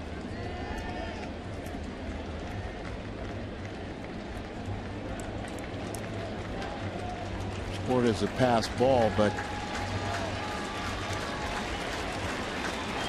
that's on the fault of Salas, so he's got to make up for it himself. Fouled back just below us.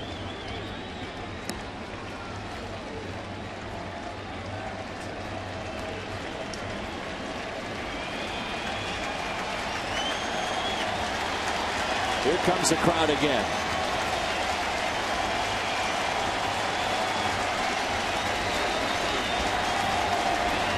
Big crowd here trying to be the 10th man for the Cardinals. The 2-2 lined into left center field, and this ball will be driven off the wall. 2 runs will score, and Washington has a lead 6-4.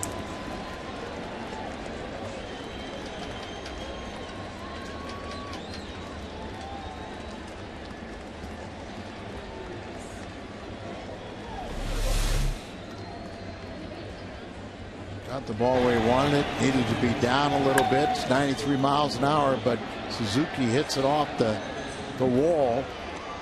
Plugs the gap out in left center, and both runners score. Mondozzi is going to pinch hit. So at least you got Storn out of there. Not the way you wanted him out.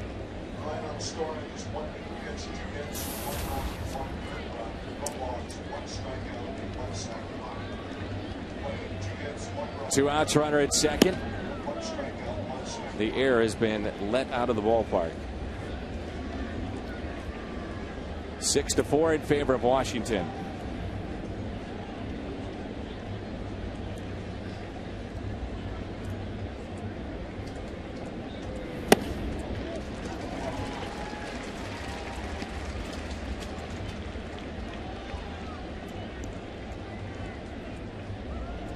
Had an option after the pass ball. You could have walked Suzuki, but I'm sure Mike Matheny just felt Salas didn't mind that matchup.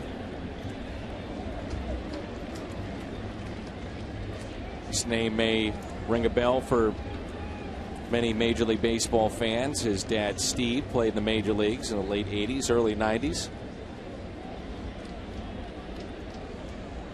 Played with the Minnesota Twins. 1 ball and 2 strikes. Runner at second. That's put in play, and a base hit out to left. They'll hold up the runner at third, and it's first and third with 2 down.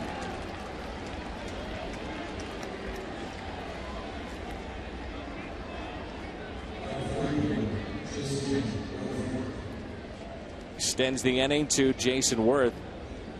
It's turning out to be a rough outing here for now Salas. That's batter he'll face either way. Zepchinski is warming up. You got Bryce Harper, the left-handed hitter, on deck. Already down by 2. You can never afford any more runs. So 2 outs and 2 on. Runners at first and third.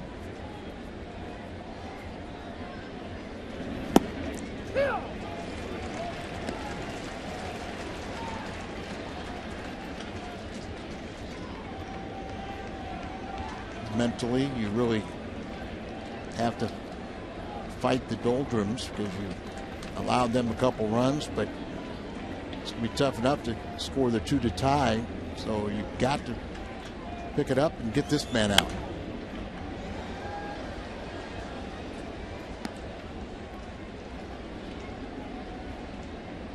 Jason Worth now turning into Teen Wolf.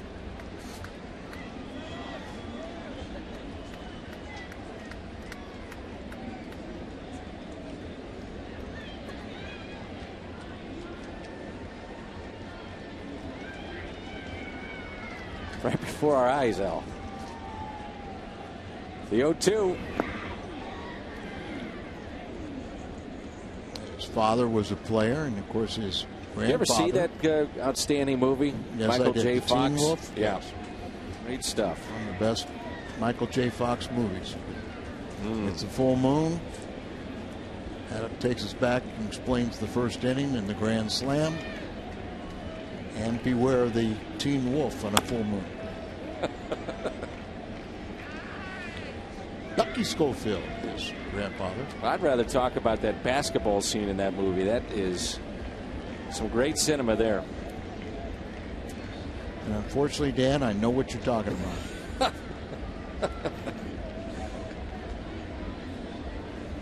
Don't make the Teen Wolf mad. No, no, no. Did have a great vertical jump. Oh, did he ever? Breaks his bat, slowly hit towards third. Carpenter makes the play. Due up for St. Louis. Some big bats. Can they come back? It's Holiday, Craig, and Molina.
Bottom of the 10th.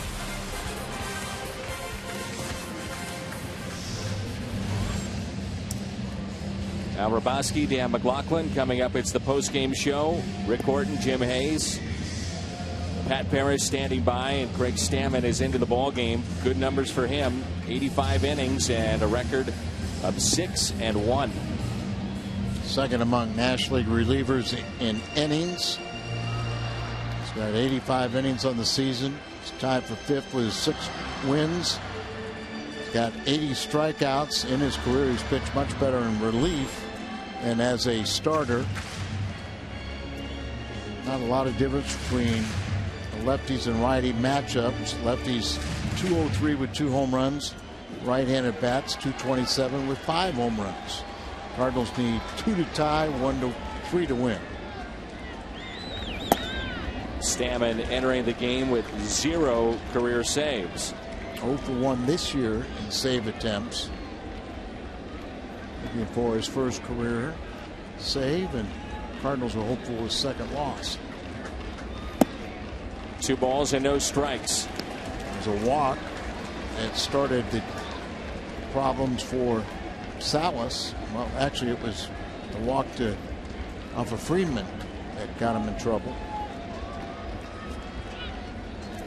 Holiday, base hit into right.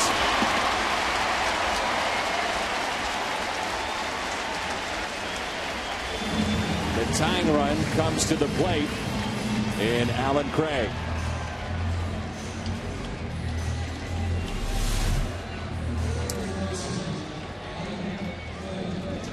Good piece of hitting. Hits the ball so hard that many times he'll just power a ground ball through the infield for a hit.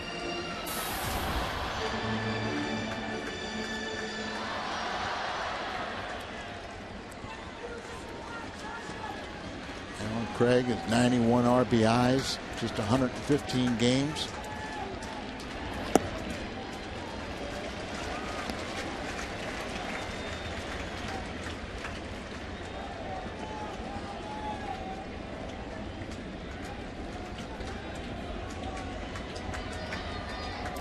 Tying run at the plate. That's Alan Craig. Molina on deck. Here's a 1-0 pitch. 1 ball, 1 strike.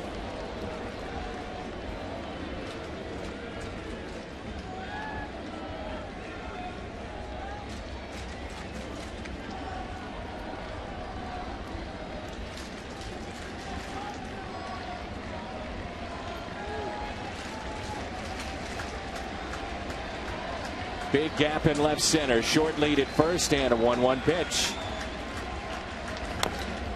1-2.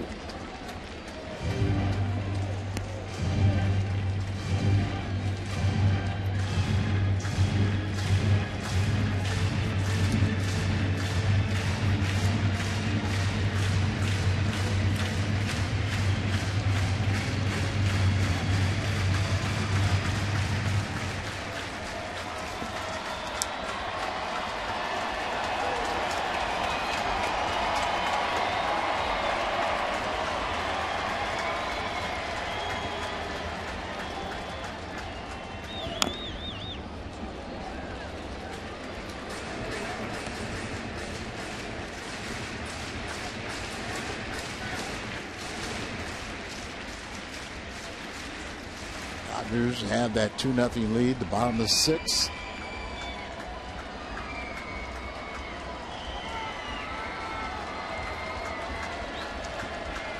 One ball and 2 strikes. Alan Craig, one of the top hitters in the National League in their home ballpark.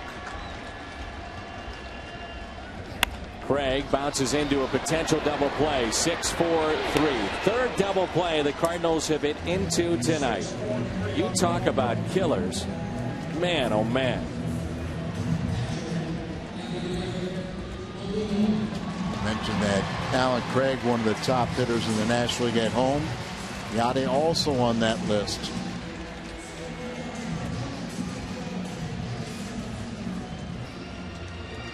Cardinals down to their final hope in Yadier Molina.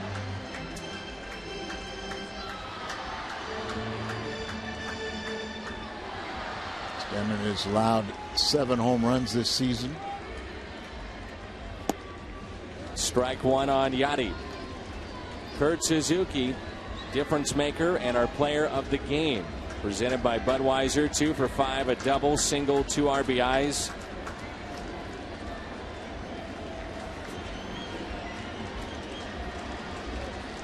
Oh, 1 pitch. Make it 0-2. Yachty, first 2 deliveries looks like not seeing the ball at all. Wild swings, way up, pulling off the ball. Cardinals fought so hard to get back in this game. They tie it up and now on the verge of losing it.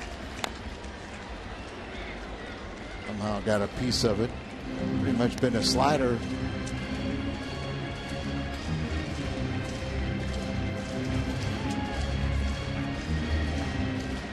On the air tomorrow, 12:30. Another reminder: Lance Lynn, Ross Detweiler. 0-2 the count on Yadier Molina. Here it comes.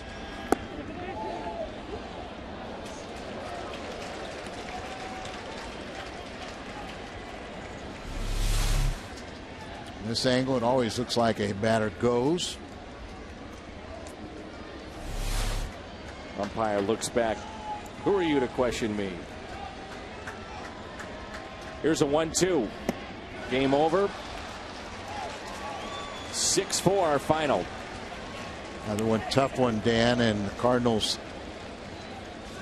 are not very good in postseason, or not in postseason, but in extra inning games, and it bites them again tonight. They are now 6-12 in extra innings. Brewers 1, still waiting on the Dodgers.